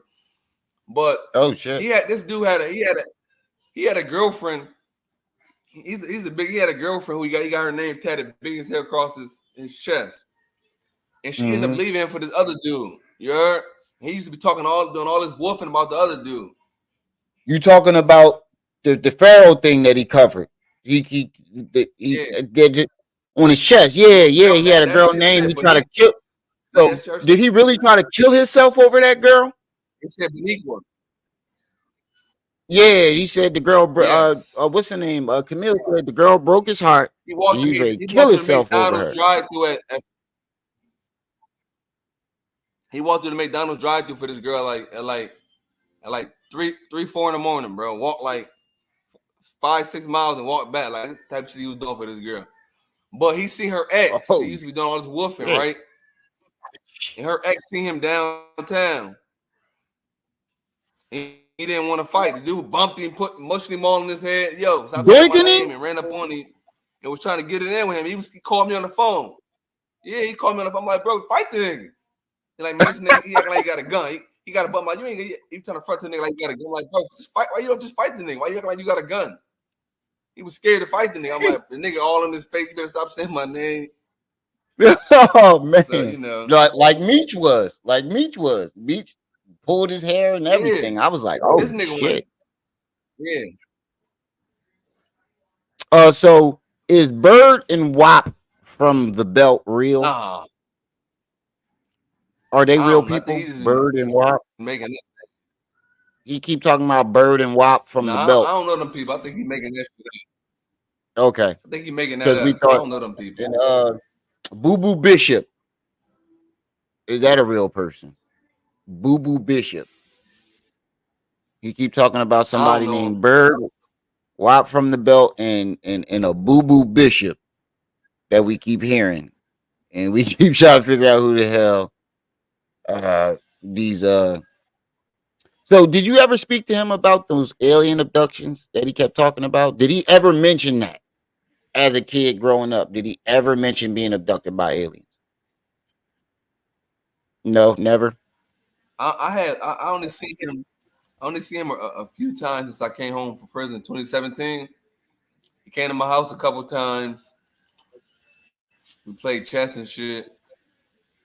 We try to do like programs for the youth. I used to go to his house when he lived in Buffalo a couple times, but it was like real briefly. You know what I mean? Like I come over for Thanksgiving, he come to my house.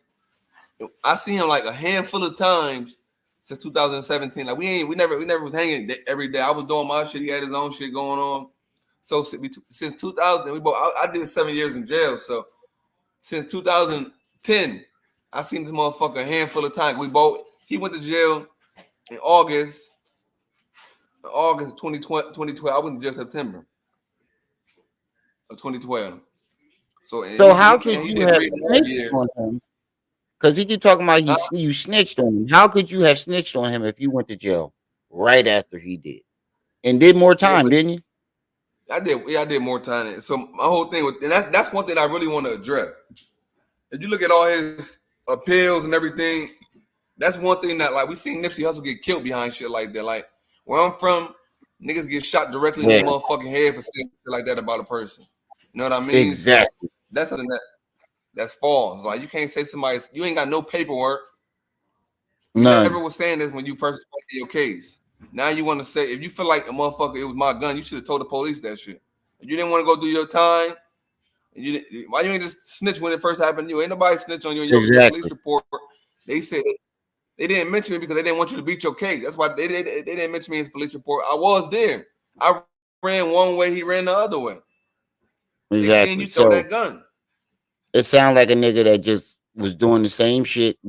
Y'all ran, he got caught, and he was butthurt that you got away. Yeah, like let's say we walking, it's late night, bro. Me and him walking side by side. The police, these some corrupt ass police too. They is. They was catching everybody with guns this time. When they stopped the car, it's like it's how we always do it. I'm gonna run one way. He ran the way that the car was facing. Like they pull up on the side. You did. Oh, you gotta be dummy. I run the behind them, so they gotta hop on them faster than them. I run that way, they have to hop on and chase me. This dumb nigga runs in front of the car, so they use the car try to hit the nigga and hopped out and chased me. Dumbass. I run behind and I take all. They don't chase me. They're like, we're gonna just try to get this dude. We ain't gonna get he going the other nigga, he out. Yeah. You know what I mean? If they try to chase both of y'all, they're gonna lose both of y'all. Yeah, I understand. That's crazy. Yeah. So growing up, he never and that's how it happened. Nobody told that man, bro. That nigga's a fucking liar. He's a coward. We know nobody ain't got no paperwork. He keep he snitched on me, bro. Show some paperwork. That's what I said too. Because he kept talking about you wrote a letter admitting it, but you never admitted. All you said was they know that it wasn't your gun. You never said it was my gun. Yeah, that's what I was going to say. Why would he do that when they screen your letters? If you my man, bro, and we both in jail and you fighting your case, and I'm writing you, and I know they read every letter, I'm gonna say you gonna beat that shit. I'm gonna say whatever I gotta say. I know they reading these letters. They ain't got nothing on you. Gonna beat this shit. That's all. That's what I was saying. Exactly. If you feel like it was my gun, or you didn't want, you should have snitched, nigga. Take some accountability for your actions. Nobody put that gun in your hand and make you come. You did that. Take accountability for your actions, you coward. Right. You gonna say because I can motherfucking make a grown man pick a gun up and go handle his business. Yeah, you did that. Take some accountability, lame ass nigga. Exactly. So growing up, he never mentioned being abducted by aliens when y'all was kids because he said it's been happening. I think that shit all. I think all that shit is bullshit, bro. He never channeled spirits. I never heard none of that shit. That shit all sound like bullshit to me. Did they used to call him a nerd back in the day? All that shit is weird to me. Did he never? So y'all didn't call him. He was always, Yeah, nobody. Go ahead. Yeah, niggas in my neighborhood, niggas ain't even fuck with him. They call him. He was always a nerd. Yeah, he was always smart. So they did call him a nerd. Memory, you heard? That's what I think it is. I don't think he's smart. I think he just has a good memory. It's the same thing with Polite. Polite can tell you every fucking verse in the goddamn Bible. Yeah, they got that memory. Yeah, like the bull from Criminal Minds. What's the white bull? Skinny white bull. Spencer Reed, the bull in Criminal Minds. He can remember anything that he see. It's like that. That's what he got. Yeah, That's what he got. I think I, That's what he got used to.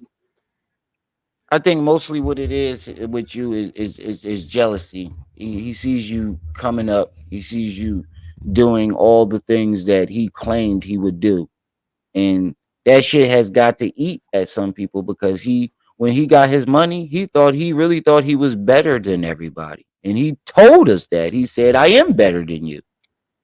So the fact that he really thought that in his brain, and now he sees the people that he thought that he was better than excel and do better than him, that's enough to fuck somebody head up too. Yeah, and like he made it I seem think it's like just you. karma. I think karma eating them up. Yeah, he made it seem like You hear me? yeah, I can hear you. I can hear you. Go ahead. Yeah, I feel like the karma because you had all these hundreds of thousands of black people supporting you, and they donated all that money. And if you would have did the right thing, you would have kept that support. You could have kept going up, But he didn't do right by the people that were supporting him, and he used and abused people, and he couldn't be held accountable. And I think that was the universal law of karma, coming back hitting his ass. Exactly. So, do you think he is using any type of drugs, or you think it's just a mental illness? Oh, it's because I spoke to one of his cousins who was holding him down the whole time he was in. He don't fuck with the nigga either. That was holding him down when he was in jail. Sending them. He said nobody wasn't holding him down. This nigga was sending them money the whole time he was in jail, right? The nigga that he said he cut when he was younger. Yeah. This is that cousin. Yeah. He was explaining to me that to do it, both of his parents suffer from mental, health issues. Like So it does run in the his family. dad, schizophrenic, bipolarness, different mental illness. His dad was in the military, and his mom was on drugs. She's been a fiend his whole life. So that really, and I don't want to make fun about that, but that shit probably is hereditary. And he said around this age, it comes to effect. So I think it just comes from his mother and his father. That's what he's suffering. But he might be doing some drugs as well. I think it's a little of both. Because he started twinkling in his nose a lot. And like a lot of his mannerisms changed. Yeah, a lot of his face sunk in. His face started to sink in. And you can tell. You can tell that it's more than just, I would say, no, we already got to that. He never messaged Farrell that he was arguing with a friend, and Richard simply told him to just stop saying his name. And he has a recording of that phone call, and he keep trying to say that you admitted it, but you can hear in the phone call that you never admit to any of that shit. When he said something about it, he was like, "Yo, why you say I do coke?" And no, he was like, why you had this bitch drug me? You can hear you go, wait, somebody drugged you? Like, you don't know what the hell he's talking about. He was like, look, see, he trying to play dumb. And then you ask him, he was like, you said I drugged you? He was like, look, he admitted it. I'm like, the dude never admitted anything. He has no clue. I think he's so far. He's so far in his delusion with me that he can't stop, bro. This is just a big game, man. He's so far in the delusional and him trying to blame shit on me. And he just can't stop, man. Right. He can't give it up. Right. It's too far. Yeah, right. He's too far gone in the lie. How stupid is that sound? Me, Little Durk, Rick Ross, and like, bro. Do you even know Little Durk? You fucked yourself. You didn't fuck this up on yourself. You had control. Your actions control your destiny, nigga. You had every opportunity to be great. You had all the support and all that, and you fucked it up yourself because of the decisions you made. Now you suffering the ramifications of your actions, nigga. You did it to yourself. Exactly. Nobody drugged you. You made you made your own decision to eat the mushrooms. Put your hands on your baby mothers. To do everything that you did. You did this, nigga, to yourself. I didn't drug you. Right. Jay Mills didn't drug you. The black community didn't fuck you over. Black woman, you did it to yourself, nigga. Disrespecting the community that made you who you was. Not being able to be accountable. Not having real people around you. You did it to yourself, nigga. And you get everything that you got right now is what you deserve, nigga. That's the bottom line. You take no accountability for none of your actions. Nobody can hold you accountable. You can't grow. That's why he ain't grow, bro. I speak about this all the time. You cannot grow if you don't take accountability. He still every time you see this motherfucker talk is, because my baby mom did this or Richard did this or this. Nigga, you did it. There's always everybody else's up fault. and move the fuck on with life. I did Exactly. mad shit in my life that I'm not a fan of, and I took accountability for this shit, made mistakes, and moved the fuck on. You can't take no accountability for your actions. He was a coward, man. I say that shit all the time. He still can get it back right now if he just man up, go to council, and take accountability for together. He don't want to do it. That's on him. All the time. You, nigga, ain't nobody else's fault but you. All this shit could have been avoided if he would have just took a little bit of accountability from the very beginning. All of this shit could have been avoided. All of it. And he could have had you right now. Right? He could have had you, he could have had Camille, he could have had Golden Booty to help support him in his time of need right now, but you burned all those bridges. See, that's the problem with motherfuckers like him. Niggas like him like to burn bridges and expect you to send a motherfucking life raft across the Jordan for him. Yeah. Motherfuckers will burn the bridge and expect you to send them a life raft across. Nah, nigga, you burnt the bridge. Shit don't make no sense. So who is Jay Mills? Because I hear his name a lot. That's my cousin. That's my little cousin, man. Jay Mills. Okay. So Jay Mills got big shit going. Jay Mills. This is my whole thing, right? Jay Mills got his own thing going on. He got a lot of shit going on. He rap. He do OTF and all, and he doing big things. So that's the one that be with Dirk. Him and Fee linked up and did a video. Fee went on No Jumper and took a shot at him for no real. He not really like that, like for nothing. We all grew up together, bro. Why you on a nationally televised platform speaking bad about your man? For nothing. Yeah. That's why him and Jay Mills got into it. But Jay Mills a real individual, man. A real right. Like always had our back from the beginning. He's a real nigga, man. Real solid, G'd up nigga. Yeah, because I hear his name a lot, and he showed a picture of him with Lil Durk, and I'm like, is this how you're connecting the dots between him and Lil Durk because his cousin is friends with Lil Durk? That makes him guilty. And are you Muslim? Are you Muslim? Because he my dad going around is Muslim. You know, so your father is. My dad is Muslim. When I was in prison, I was practicing Islam, but as of right now, I definitely believe in the ways of Islam. But you can't say you're Muslim if you're not on your deen. If you're not on your deen, so I won't say I'm Muslim because I ain't on my deen. But I do follow that Quran. I believe in that. If I had to pick any religion, it would be Islam. Yeah, I was Muslim. I was Muslim for like 4 or 5 years. So you know how that shit go. Yeah. I felt like if I wasn't practicing it, I shouldn't. Same thing here. Like it was other reasons too, but one of the main reasons was I felt like I wasn't practicing it enough. So I'm not going to go around for faking it, So you're not Muslim, you're not a part of the NOI. Because he keep claiming that you and your father are part of the NOI, and I've never seen any pictures of my dad is Sunni Muslim. You hear me? NOI ain't Sunni. My dad ain't NOI. My dad's Sunni Muslim. He's big Akin Buffalo. Yeah, I don't think NOI is Sunni. I think they Shia. I don't think they Sunni. Yeah, my dad might be wrong about NOI. that. My dad is Sunni. That's different. Yeah, I might be wrong about that. But I don't think. Yeah, because I was a Sunni. You're right. I was Sunni. It's different things. Yeah, that's what I'm saying. It's two different things. Yeah, and I don't think he understand that. He categorizes all Muslims. He bunches them all as one.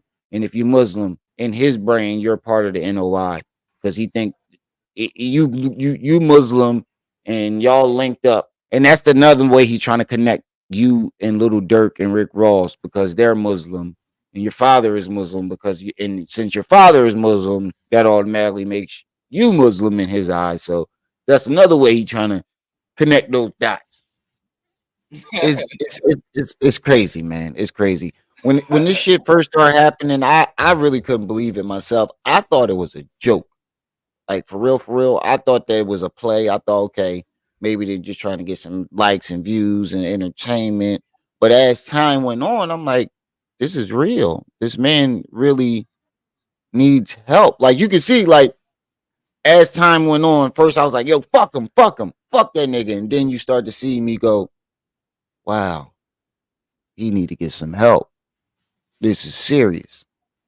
And mental health is this is another thing we need to talk about in the Black community because this is serious. It's like Black people think we don't have. It's like, you know, we can't be crazy or we can't have mental illness or and shit like that. Yes, we can.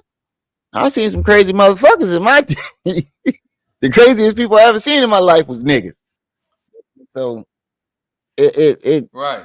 And the fact that his mother and father both, you know, struggled from the same thing, that makes me, you know, have more sympathy for him. And I can see why you restrained yourself from retaliating and jumping out the window because you know the full story and you know his history and you know what the real deal is. I'm glad I got a chance to talk to you because now I understand it more, you know.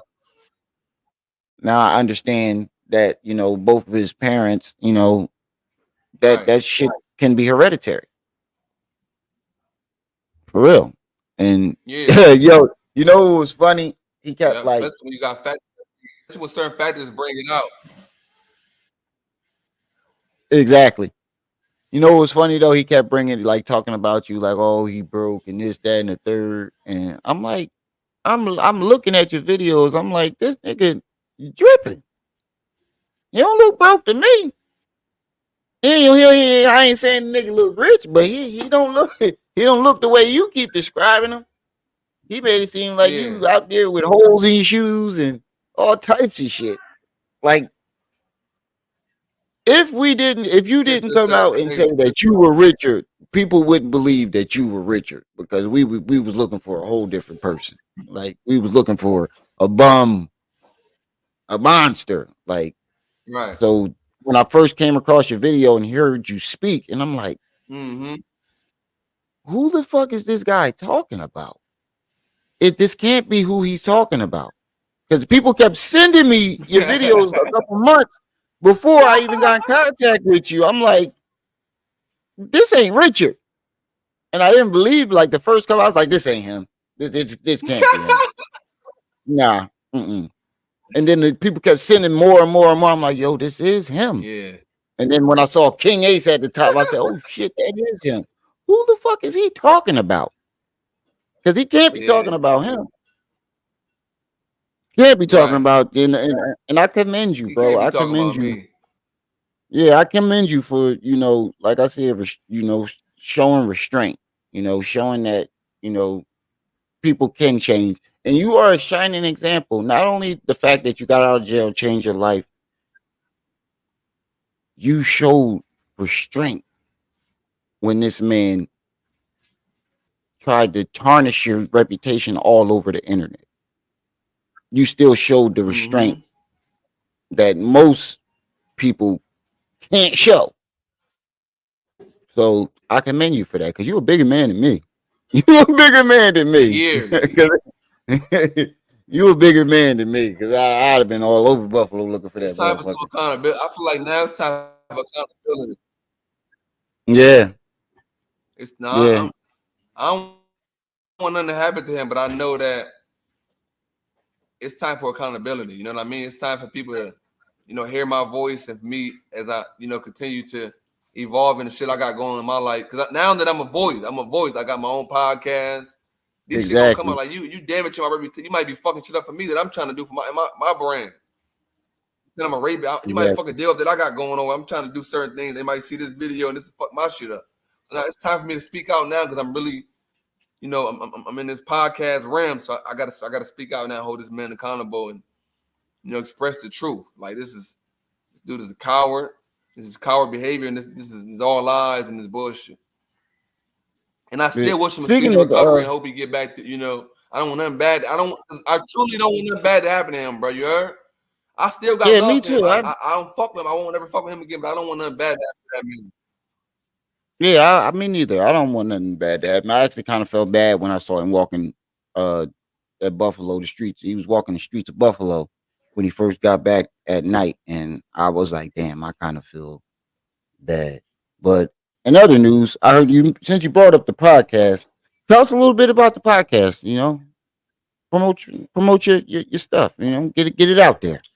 Okay, let's talk about it. So we got the White Chalk Yellow Tape podcast. I'm gonna be doing basically, I'm gonna be doing interviews of people like us who, come from a particular background, and then they changing, they got successful businesses, or they got practices they doing where they, change their whole life. Yeah, that's gonna be that's gonna be the gist of it, and we also do things such as relationship questions and things of that nature. So stay tuned for me interviewing a bunch of different people that just like me who might have been in prison or who was in the streets and now they changed their life and now they doing shit that, my thing is definitely just empowering the people and in particular the youth, black youth. On that, I don't care what you got going on, what life you living right now, that you can change. Change is possible. You can make a change. Don't ever let your circumstances change your future. If you're willing to put the work in, you can achieve whatever you put your mind to. And that's my message for the young folks. That's what's up, man. That's what's up. Tell us a little bit about your nonprofit. We ain't really get into that. Your nonprofit organization you got? Okay, my nonprofit is called Family, and I started doing work. I founded it actually when I was in Buffalo, New York. When I was in jail, I created the name. I came home and I first started doing work in Buffalo. You know what I mean? Like I was down here, but I was sending, organizing with people I had in Buffalo and sending them money and allowing them, to do programs and things for the kids. And I wanted to start a program down here. So I started off doing community cleanups, and then that evolved into me doing political education every once a week, where I had the whole community come out. I rent out different buildings and I teach Huey. I teach the Black Panthers, or I teach Stokely Carmichael or Angela Davis or some black scholar or some revolutionary scholar. I was on it heavy. I teach the community down here, and I gained a lot of traction during George Floyd. You know what I mean? Yeah. That's what's up. And then we start going out in the community and feeding the homeless. And then the community start supporting us a lot. So now we start doing. It was a big Texas storm, and we provided thousands of meals for Black people all throughout Dallas. We cooking meals, and not even just for the homeless. So our events don't just be for the homeless. And then so that's what the program consists of: political education. I did a Black Woman Appreciation event. We had that going on for a few years. We had the Revolutionary Youth Development Program we had going on. So this was things that we was doing, and I'm going to continue to do them. Damn, bro! My mom got involved. My queen you even got your mama out there. You even got your mama out there involved. That's what my mom actually raised. Word. That's crazy. That's crazy. So for him to turn like my mom basically adopted him. Oh, so he was living with y'all. She let him come. He was living with us for. First, my brother. Like that's why my best friend, my brother's best friend, heard. That's why he was like, when he seen like, yo, you really saying this police shit? Because that was my brother's best friend. My brother let us come live with him first. My brother. And then my mom, then we lived with my mom. So my whole family took care of this man. That's why it's sad. And my dad, everybody, all my family. They all, my dad was just in town, came for my graduation Friday. He like, man, that's sad. My mom took him in down there, adopted him, my brother, let him live with my mom. He lived with my mom for a few years. I moved into my house. I let him come live with me. So to see this shit, bro. When all I did and my people did was love him. Yeah, I had some friends like that to me. Like out of everybody, bro, I always had you. Yeah, I don't get it. I that's don't get. I think this it that's seems like a deep. nightmare to me too. But like, why? This is my best friend. Why are you talking about me like this? I don't get it. Yeah, yeah. I know you But it's probably life. You felt know, like you you live and woke you up to learn. the You move on. twilight zone. I ain't even trying to figure shit out no more. Yeah, Yeah. that's what it So feel like. I'm like, damn, not this nigga. tell us about your graduation. Would you go to school for? Where did you go? What did Okay. you graduate for? Y'all can see. Y'all can't. Can y'all see that? Let me see. Y'all can see that. No, you can't see it. Y'all see that? You see that? Yeah. Okay. We Well, see it now. I went to school criminal justice. You see it? The diploma. I went to Yeah. school for criminal justice and political sciences. I was out organizing and teaching revolutionary politics. So I got a double bachelor's in criminal justice and political science. You know, now I'm headed to law school because I was a jailhouse lawyer. You know, when I was in jail, I was trying to help people fight their cases, and I ended up beating my own case, beating some of the not beating my case, but beating some of the charges on my own case, and I beat some of my cases that I had when I was locked up. And now I'm headed to law school, and I want to be a lawyer so I can have an impact on, you know, helping a lot of Black and brown youth. Now I get it. He stole your story. Because he going around saying he was the jail lawyer and he beat his case. And I kept saying, how'd you beat your case and you went to jail? And he keep talking about he was the jailhouse lawyer and all this other stuff. And I'm whoa, that sounds like what Richard was saying. And I noticed he didn't start talking this lawyer shit. How long you been going to school? When did you start going to school? I've been going to school since I came down here. So, you know, it's been 4 years. Take 4 years to get to around the time he started talking about this lawyer shit. I've been in school. Yeah, I mean, he was. I ain't gonna front. We all was like, because he was writing me when he was in jail, and I was helping him, you know, teaching him the law. Like, cause I learned the law from my man, brother. Shout out to my brother B. This dude named Brother B was an expert in law, one of the smartest motherfuckers I ever met. And he was teaching me my case. We were going back. I'm going to the law library every day, and I was getting on his that we write. I'm like, go to the law library, nigga, and learn your case. You know, so you can figure out how to beat your case. So he was in tune with the law. We both were. We write back and forth about the law. Okay. But I just feel I'm like, then I'm fascinated with this shit. Like, I really know what's going on. I'm doing motions for motherfuckers beating their cases. I'm like, I'm gonna do this shit when I get home. That's what I'm on that mission. Because I see a lot of times, a lot of young motherfuckers when I was, you know, at the end of my bid, they was in there for they was overcharged. You know, so yeah. let me get out and really take this shit serious. Because a lot of this shit be because niggas don't have they ignorant of the law. They don't know how to even comprehend what's going on. They be overcharged. They don't know how to fight. And I had grasped that shit easily. Like, okay, I understand this shit. Like, in order for me to get indicted, they got to have evidence for every element of the case. And for you to find me guilty, you got to prove beyond a reasonable doubt. And I'm like, okay, let me get into this. So that's my mission. That's one of my main goals for myself, that I want to complete law school and create my own nonprofit. Like, you know how you ever heard of Innocent Project? Yeah. I want to do something like that for our people, though, just specifically for young Black youth who was overcharged or wrongfully convicted. Right. That's what's up. So you're doing political science. You just graduated. You got your nonprofit. You're feeding the homeless. God damn, you ready to get me jealous. Yeah, I'm ready to start doing videos on you. I'm ready to start doing videos on you. You got me jealous. God damn, boy, you doing your thing out there. That's what's up, bro. That's really what's up. And we need more brothers out here doing the same thing, man. Out there feeding the homeless, giving back to the youth. We need it. All we that, need to see them. Man. They need to see them role models. They need it. They need to see us. Right. They need to and see us you out there, definitely, especially the real ones. exactly. Story. Exactly. It's like I all my salute young you, boys, man. like, if you can do it, I can do it, and I want them to feel like that.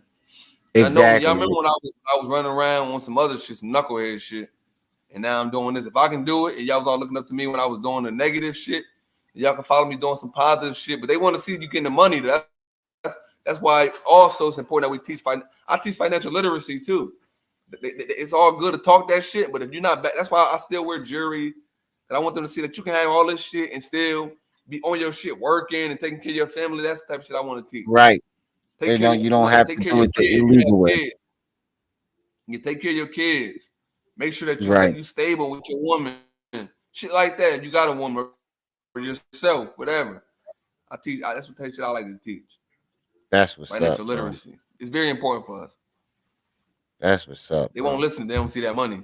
That's just the honest. Talk to these youth. They Yeah, don't want to get right, involved. The first thing they ask is how we gonna make some money. right, right. And once you show We them gotta show that, them you money. can, there's still ways to make money legit. It may not come fast, but Yeah, they gonna come if you fast. work Yeah, hard enough, you'll get there. Exactly. and you build. You want Right. to build like you want when you do it legally and when you do something that takes time for you to build, and you build something, then it's like you appreciate it more. Because when you get fast money and you run around, you don't value it. So when you build something and you gonna value that shit. It's like, I had to work and put Right. this work in for this shit. I ain't rob a motherfucker for this. This is my hard earned money that I put this work in for weeks and months to stack this money. I'm gonna value this shit more.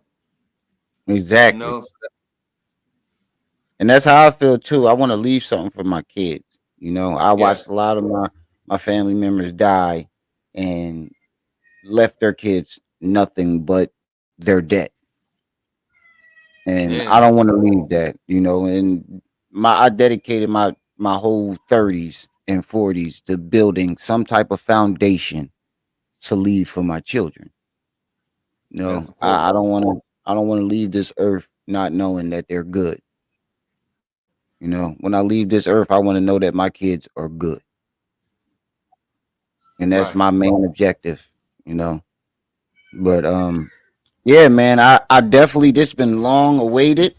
I definitely Right. appreciate you for coming up, bro. I really do. I really do. I And definitely whenever want to. you want to I want come to say up, my bad for being yeah, late for the interview. That's on me, and I definitely appreciate you, man. Letting me come on your platform, and I wish you nothing but success and continue to hold these motherfuckers accountable and do your thing, right. man. I'm tapping. I'll be watching you all the time. I support you 110%, bro. I appreciate you, man. I appreciate you. You ain't even gotta apologize because they was just glad you got here. But all right, man. I'm gonna catch you on the flip side. All right, y'all. That was Richard. Got his whole story. That was a great interview, man. Great interview. Um, it was true. That girl was 13 and he was 19, according to Richard. So, Pharaoh.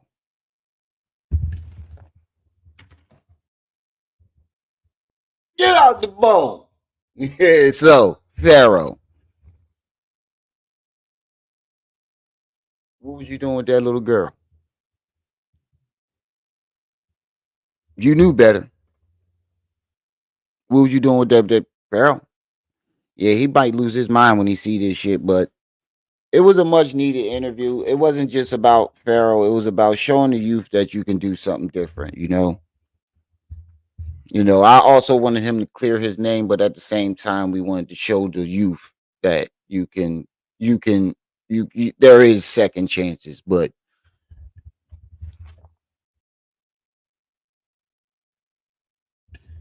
what was you doing with that little girl, Pharaoh?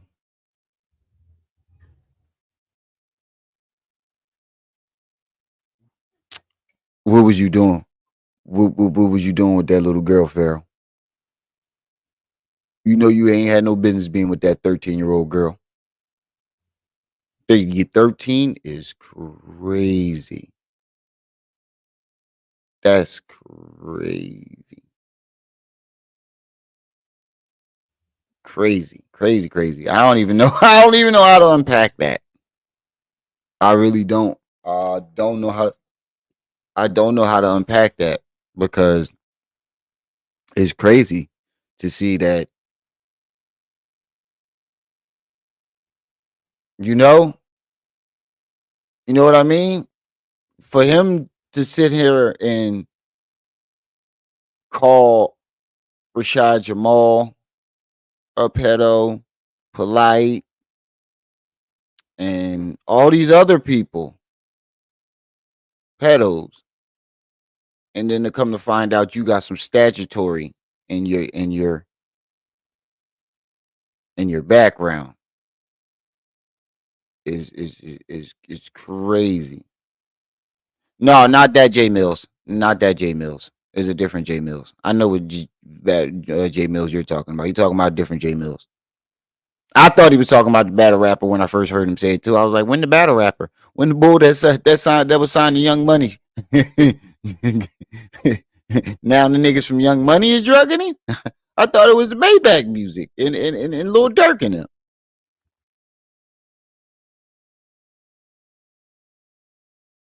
Yeah, definitely Enlightened Journey. If you reload that video, you got permission to take that Richard Booz part. You got permission to clip this interview too. Enlightened Journey. If you gonna re-upload that joint, toss that in there.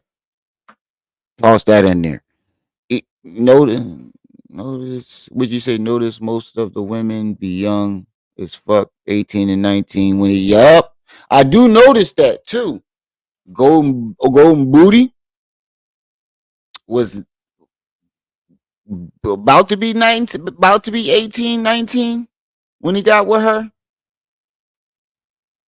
And all them other girls that he been inviting to the house, they've all been in their early 20s.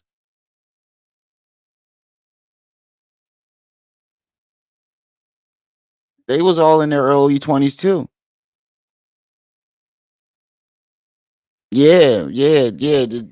And to sit there and watch these men judge other people and point the finger at other people, knowing that they got this type of stuff in their history, is mind-boggling. It is fucking crazy. Really crazy. And another thing too, man, like we need to shed light on the fact that he needs to get some help. You know, we need to shed light on the fact that help needs to be given to a lot of these YouTubers. You know, we're taking advice from people who are not mentally there. And you heard Richard say in that video when they ran up on him, he admitted that he wasn't in his right mind. He's not in his right mind. Hashtag get YP help. Hashtag get them help. YP and Hassan and Charleston and all the motherfuckers. All right, so we got a couple minutes left. What y'all want to do? Y'all want to finish watching them Lost Files, or y'all want to see what's going on with that Charleston White joint? Y'all want to hear what he had to say when he got locked, when he came out of jail? I was watching Enlightened Journey earlier. I think she posted a video of Charleston White speaking when he first got out of jail. We got a couple more minutes. Where is it at? Enlightened Journey. I know Enlightened Journey. I saw Enlightened Journey put it up. Yeah, here it is. Oh shit! You got the video when he almost got into the fight with the gay girl with the LGBT the ABC community. I remember that video. he slid right past the dude and was ready to fight the chick.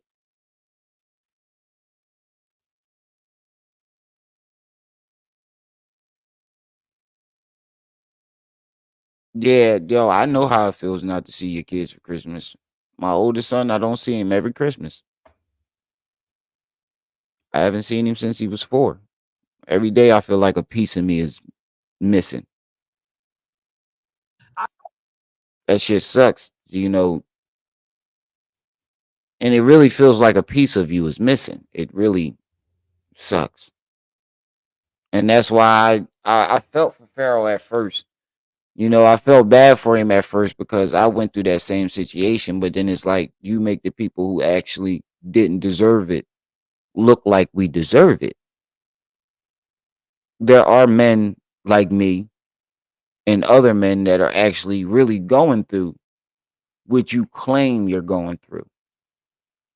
You pushed them away. You did that. You did that. and you blaming everybody else but the person that is actually responsible for what he did. And that's when things got better for me. When I finally realized I stopped pointing the finger at everybody that I deemed responsible for what happened, and finally took a good look at it and start realizing that I was blaming everybody but the main person that was responsible. It was me. I was I was fucking up. Now, granted, I never pushed her away, and she did it as I was getting my shit back together. But my fuckery is what sparked it in the first place. And I had to realize that, bro. It was nobody but you. You can't keep getting mad at everybody else, and it's you doing it.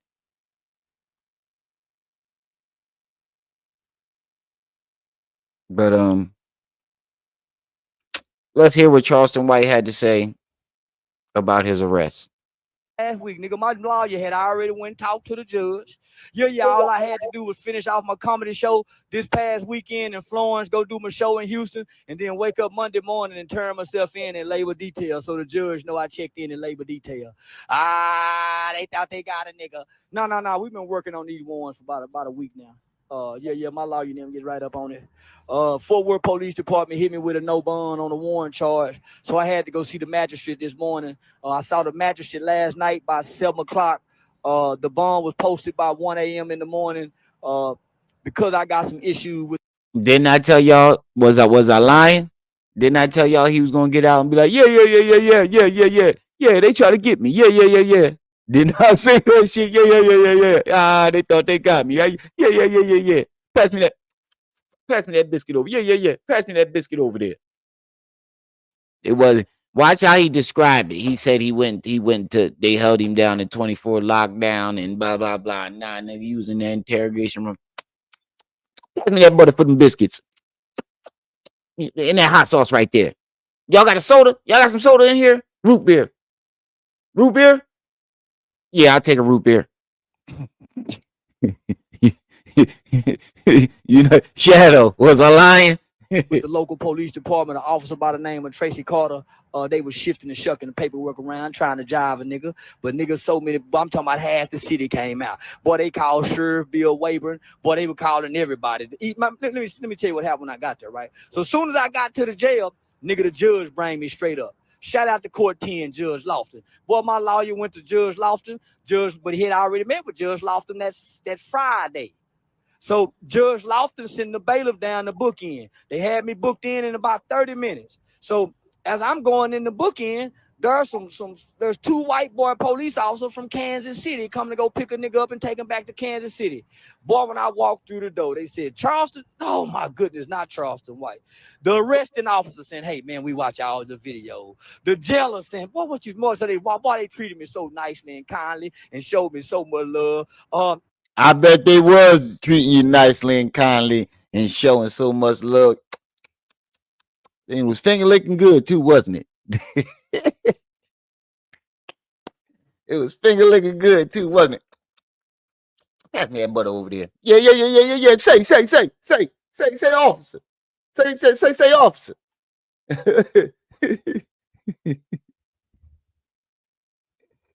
say, officer. These biscuits is dry. Yeah. These biscuits dry. I need some water. And I need some barbecue sauce for these wings. Definitely was in there snitching. Fuck you talking about.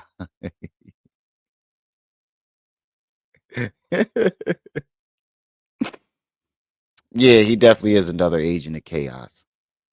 People call the sheriff. So soon as I hit the floor, why you think they let him fly? Went crazy. Boy, they boom, Charleston White. So the chief make a phone call. Get his ass off that floor right now. Boy, they rushed my motherfucking ass. Listen. He said when he got into the they was screaming Charleston White. I bet you they was screaming Charleston White, but I don't think they was screaming it as in like, yo, Charleston White, I watch your videos. Yo, there go that nigga Charleston White. Niggas was sitting in that joint. Getting their shivs ready. Oh, Charleston White here.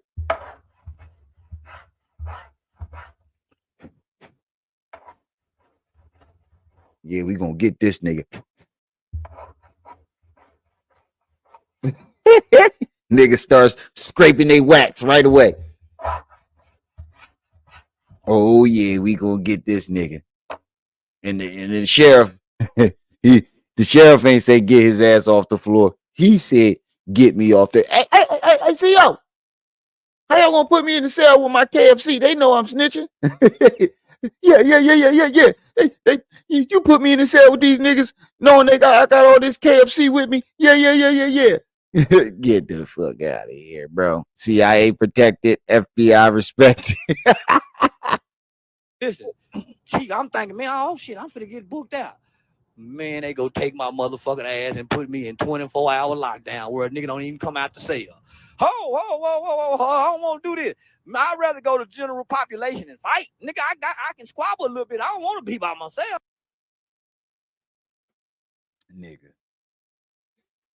Nigga. He said I wanted to go to Gen Pop because I can squabble a little bit. Bro, we just saw you squabble. No, you can't. No, you can't. You ain't want to go in the general population with them niggas. Oh man, these niggas be lying. I don't know why they lie so much for the internet, bro. What's the point? Like, I don't understand.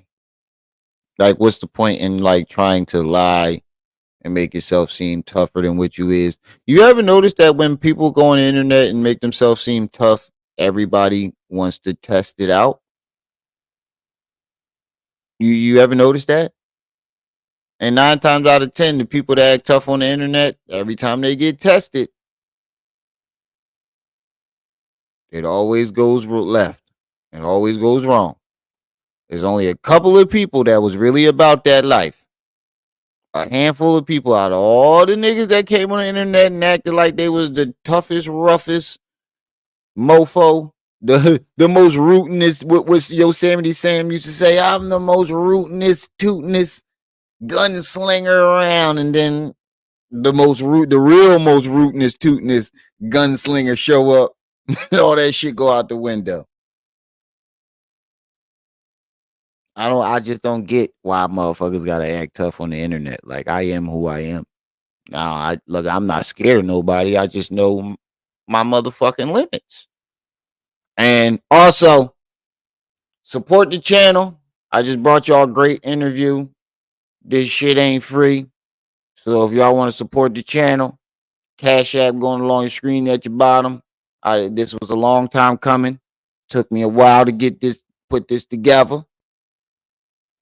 So support your boy. We try and get some new equipment.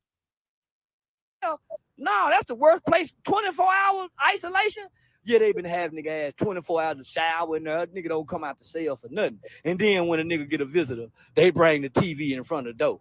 Man, I don't get to go to visitation. They said, no, That you definitely was snitching. They ain't even let you go to visitation. You definitely was snitching. Let me get this straight. You weren't in any type of trouble with them, right? But they put you in 24-hour lockdown and wouldn't let you go to visitation. Pass me that butter for that biscuit over. Yeah. Pass me that butter for that biscuit over there. That nigga was telling. Pizza time. Everybody love pizza time. It's pizza time. Wake up in the morning. It's pizza time. Pizza. Y'all ain't never see that Key and Peele episode with Mekhi Phifer when they was snitching. He came out with the pizza. It's pizza time. It's pizza time. Everybody love pizza time. Wake up in the morning. It's pizza time. Motherfucking pig ass fucking cops. Hey, yo, man, where you get the pizza? I bought it. That nigga was in there having pizza parties. He had a whole buffet. Man, what I do to get over here? Mother said you a famous YouTuber. No, that ain't what it was. He said, man, what I do to get over her? You a famous YouTuber. Nah, you knew what you did to get put over her. You did a whole lot of telling. You was a famous snitch. That's why they put you over there. It wasn't because you're a famous YouTuber, because you a famous snitch. Man, I ain't famous at home. Man, send me the population where nothing else. I can talk to a nigga, play dominoes and cards. Man, I ain't got nothing to do with her. So yeah. So one thing about Tarrant County, when your ass go to jail in Tarrant County, it's gonna take a 24-hour process to get your ass up out that bitch. But it didn't take me 24. Yeah, it did, because I got arrested 9-something yesterday morning. Got lying to me. I made bond at 1 o'clock. I was supposed to been out at 7 o'clock this morning. But they tried to put some motherfucking conditions on me. Yeah, they tried to give me a motherfucking GPS tracking monitor. What else? Home confinement. Yeah, they tried to act like I done killed somebody. But they didn't give it to you? Bro, everything you describing sounds like you went in that motherfucker and told on everybody. Everybody? Everybody. The more and more he keep talking, the more and more he sounds like he's describing him going in there and telling. And I ain't done none of what they said. His chain shouldn't say nana nana nana boo boo. His chain should say, ooh, I'm telling. His chain shouldn't say nana nana boo boo. It should say, ooh, I'm telling. I did. They said, yeah, they said I A done 48-hour buffet. Yeah, I ain't done nothing now. 2 niggas up on top of the man. We ain't even got past the interview money for the goddamn stage event. Here go another interview and motherfucking another event. Go bring in a bunch of goddamn money for Charlie. And I got a motherfucking badass motherfucking lawyer, Andrew Platt. If you ever get in trouble in the Dallas-Fort Worth area, nigga, go get Andy Platt. Even his secretary, Michelle. Man, but shout out to Judge Lofton. Shout out to the bailiffs and the marshals and the sheriff in Judge Lofton Court. Man, they showed me so much favor and love. I appreciate them. My beef has been with this one black officer called Tracy Carter. He mad because the white boys, supervisors and superiors love me. Now, shit, yeah. But nigga, guess what? No, that ain't why he mad. He mad. Them cops is mad because you done snitched on him and told him that. He said when he got locked up, he said, I'm going to tell. Bro. What did he just say? He threw me off, Mr. Dallas. Man, they showed me so much favor and love. Yeah, they wasn't sure. He ain't like you because of that. He like because you went into that goddamn city council meeting and told them that the police let you sell drugs as long as it wasn't no hard drug. I appreciate him. My beef has been with this one black officer called Tracy Carter. He mad because the white boys, supervisors and superiors love me. Now, shit, yeah. But nigga, guess what? I ain't never lost in the criminal justice system. I go hire attorneys, nigga. You definitely did lose in the criminal justice system. You went to juvenile. If you go to jail, you lost. It doesn't matter if you got a lesser charge. If you go to jail, you lost. What the fuck is you talking about? And one thing the old nigga always told me, nigga, it's easy to put your money up and put a lot of money into the I don't know. cases. She's supposed to be up here. Cases, but nigga, you can't pay for them Fed cases. Yeah. You can't buy them Fed cases. You can't get no lawyer to beat them Fed cases because them Fed want your ass. I just got 2-3 bullshit ass state cases. Nigga, that ain't shit when you got money. Yeah, that ain't shit when you got money, nigga. He laughing now. Cracking the fuck up. And then what? Found guilty. You talking about it ain't shit. You just watch fucking Jonathan Majors on camera running from his girlfriend and still got charged with assault. The nigga ran 3 counties in front of every goddamn camera he could run by. Clearly not touching this woman. This woman was in talking about he broke her hand. She in the fucking club high-fiving DJs and shit, and he still got found guilty. You think your black ass ain't go? Okay. He's smart, but he ain't that smart. Yeah. Damn, if I didn't have no money, nigga I'd be in trouble. Ooh, nigga be in the world of trouble if nigga didn't have no money. But nigga, I got plenty goddamn money, nigga. Say, and to the nigga that was in cell 17, man, I lost your CID number. Nigga out of Omaha, Nebraska. Done caught him a cap murder. They done dropped it from cap murder to robbery. He done went from 60 years to 20 years to 10 years, and he been in there 4 years holding on, trying to do that 10. Nigga, have your brother call that booking number so I can give you some Christmas money. Because, nigga, you made sure I kept getting that phone. That nigga kept sending that phone down there. He say, Charleston White need the phone. Soon as I walked in that motherfucking 24-hour isolation confinement, that nigga said, say, is that Charleston White? Oh, I've been hearing about you. I've been here 5 years hearing about you. Boy, they say you talk that shit. And that nigga made sure I got that phone to call mama, to call my wife, to call the lawyer. Oh, he made sure the phone stayed in front of my door. He said, I got the phone to call mama. That's the first person he called. If you look at the mugshot, that dude looked like he wanted to call his mom. If you look at the mugshot of his mugshot that day, that nigga looked confused. I'm saying it in his name. He looked confused. Saying it like he said. He looked confused, like he wanted to call his mama. And that's what he did. He called his mama. No. So I told that nigga, say, my nigga, you don't even know me. And you sending love like that, nigga. I'm about to make bond. I'm going to put $50 on your books for Christmas. And lost that nigga CID number, being so excited to change clothes and put my clothes back on, and left that nigga shit down there in the booking room. So if his brother listening, his name is D-Lo. Nigga out of Omaha, Nebraska. I can't think of his real name, but he was cousin them niggas ass to death. Yeah, cuz. Yeah, cuz. Yeah, cuz. So I listened to that nigga for 12 hours and realized he really a good nigga. Yeah, he checking the young niggas that jacking off and cussing out the nurses and shit. Yeah. So if you got a brother named D-Lo and you from Omaha, Nebraska, and he done caught these motherfucking capital murder cases down here in Fort Worth with that shit, and he been in and out of prison all his life, nigga, he gonna give you a number to call that booking numbers, go to my email, and nigga, I'm gonna put money on that nigga book for Christmas. Yeah. He say mama can't put none on her till after the fur. I told him, nigga, I got you for Christmas. And I don't want to look like no liar. I may not ever in life see this nigga again. But boy, I sure hate to be a liar to a nigga. Yeah, they thought they had me. He got a no bond. Man, that's just part of the procedure till you see the magistrate. If you niggas know law, that's part of the procedure till you see the magistrate, nigga. Now, if you got some tickets, then yeah. But, nigga, you got to get that bond set. Then you can come on out of there. Once they set the bond, it's going to be an 8 to 12 hour process, depending on how slow first you feel. And nigga, you going to jail.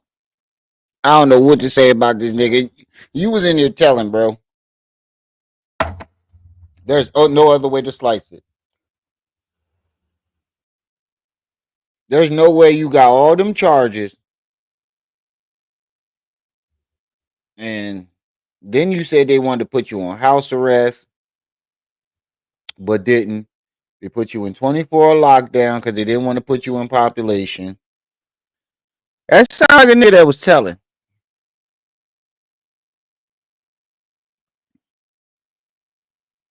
And yup, that's exactly what we doing. He's snitching on the nigga that got the phone for him.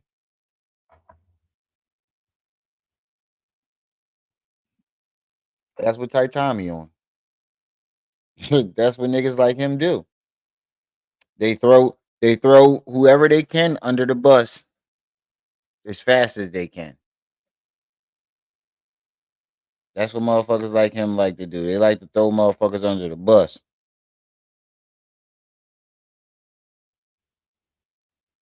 Depending on how second shift feel about first shift moving slow. That's the only way that's gonna go. But nigga, that lawyer came and saw me, you'll be out today. Yeah, shout out to my tour manager. Then flew in town to come meet with the lawyer. I'm talking about the whole city came out for a nigga. Oh, they doing him wrong. These are bogus charges. These is not. I don't remember no news outlets talking about the city came out for Charleston White. Do y'all remember any news? Put a one in the chat if you didn't see any news outlets talking about the city came out to support Charleston White.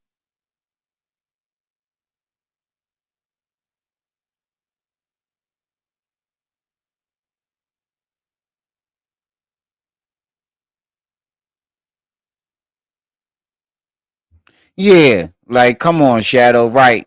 There's no fucking way he talking about yeah,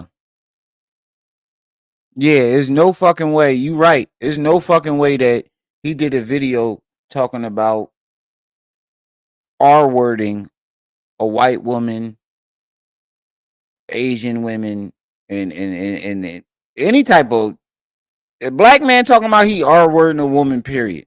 Ain't no fucking cops gonna like you. Especially when you talking about, yeah, say. Yeah. The white women, we used to do it for fun. Yeah, we used to do that shit for fun. Say, yeah, say. And it was black officers, I mean white officers that like you. Get the fuck out of here. Get the you out your fucking cotton picking. You out your rabbit ass mind, bro.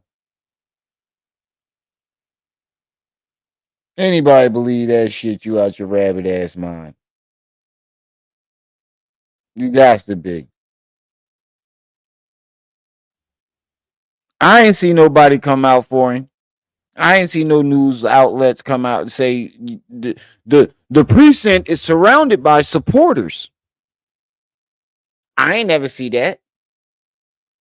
You know when a celebrity get locked up and people get to protest, and the news outlets always report on that shit. I ain't see nobody report on people surrounding the precinct in protest for the rule. Like you remember when they locked Meek Mills up and the whole Philly came out to the courthouse and was protesting?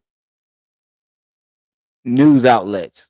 I ain't see that shit with Charleston White. What is he talking about?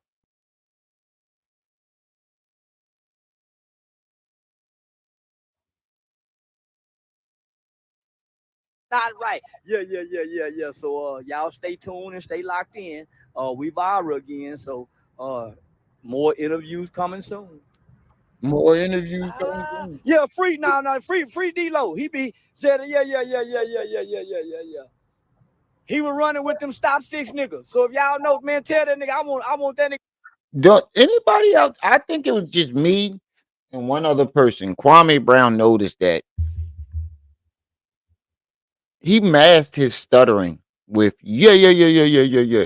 That's still a stutter. He's just, when he gets to stuttering, he says say or yeah to mask his stuttering, to try to, drown out the sound of him stuttering. So he goes yeah, or say yeah. That's still a stutter. The nigga is stuttering.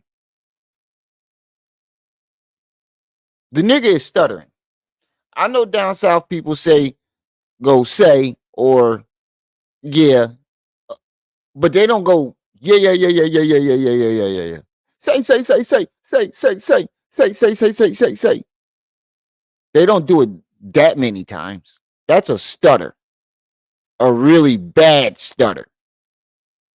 And I think it's just me and Kwame Brown who noticed that shit. That's a stutter. The nigga is stuttering. He's just saying, yeah. Say, instead of whatever word he's trying to say. Whatever word he's really trying to say. So instead of him saying a sentence like, I went to the he'll go, I went to the say, yeah, instead of stuttering that word. You get what I'm saying? Put a one in the chat if you get what I'm saying. Put a one in the chat if you follow me. He's going say, yeah, instead of stuttering the actual word he's actually trying to say. Stuttering Charles versus twitching Pharaoh. Oh man. Oh, ooh. You get what I'm saying, Double D? That nigga stuttering. Nigga to have some spend the whole 50 for Christmas. That nigga made sure I got the car. He kept sitting that phone. Cause what they do is the niggas that's on 24-hour lockdown, they drag the phone down in front of their room. I kept saying, man, fuck, I'm up here for. Hey, excuse me, man. Stuttering Stanley. They said, boy, you know you a celebrity. I said, but I ain't no celebrity at home. Y'all don't treat me like now. Yeah, nah, I ain't no motherfucking celebrity at home. Yeah, everybody know me here. Man, this ain't shit. But boy, them nigga was going crazy. Every time I walk through, Charles White, Charles, what's up, man? I walk. Yeah. I said, man, these niggas like me in jail, I see. Not only do the niggas like me, the jailers like me. Yeah, the jailers like me in jail. The white boy jailers, the nigga jailers, the female black jailers, yeah, they like me in jail. I don't want to go back, though. Fuck that shit.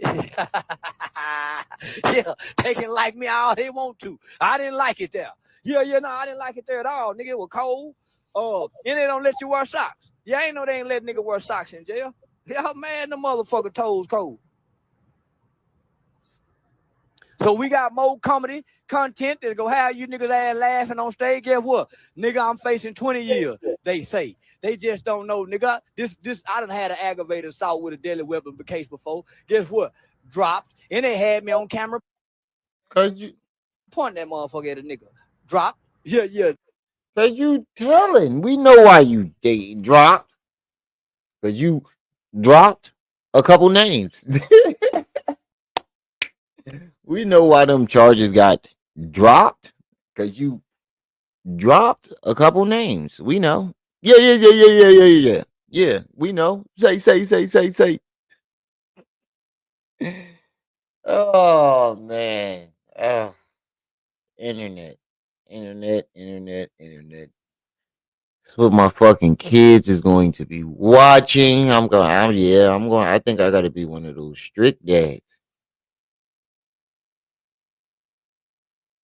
Nah, that'd be hypocritical because I'm on the internet. Tell them to stay off the internet, and I'm on this motherfucker all day. Oh shit! Not all day. Not all day. This shit is crazy, man. I was always told you better not go in there with no black attorney. So guess what I go get? A Jewish attorney.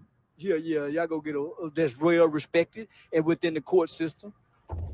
Yeah, that's where I'm going to stop it at. I done had enough. Right. He dropped a couple names. I didn't had enough, but as promised, I delivered. Next, I gotta get 10 toes up here. He dropped a couple of addresses. Right. Names, addresses, birth dates, all types of shit. Yeah. But next we're gonna get 10 toes up here. So hopefully I'm gonna inbox him and see what he talking about because he said he was gonna do it. And he was ready to do it, but then the day of my channel gets struck. Something told me not to do that fucking shit. But I did it anyway. It needed to be done. But anyway, shout out to King Ace, aka Richard Booze, for stopping by. Definitely go check him out. You can find him on Instagram, King Ace, YouTube, Black Royal Family. Go check him out. He's doing a lot in the community. The brother is on some real ish. From what you all heard, y'all can tell. I can tell from what the conversation that I had that he's really about what he says. So, go support. But anyway, I'm gonna get on out of here. I'm going to bed. Shout out to the chat. Shout out to everybody that stopped by. Like I said, every live stream is y'all who make these lives lit. Don't forget to like, share, subscribe, hit that notification bell. Make sure it's on all so you can be alerted, notified whenever I drop this heat. It's your boy, the one and only Brenda's baby. Remy Ma'at, you were just tuned into Ma'at TV. I'll see y'all when I see y'all. Till then. You better be careful, little buddy.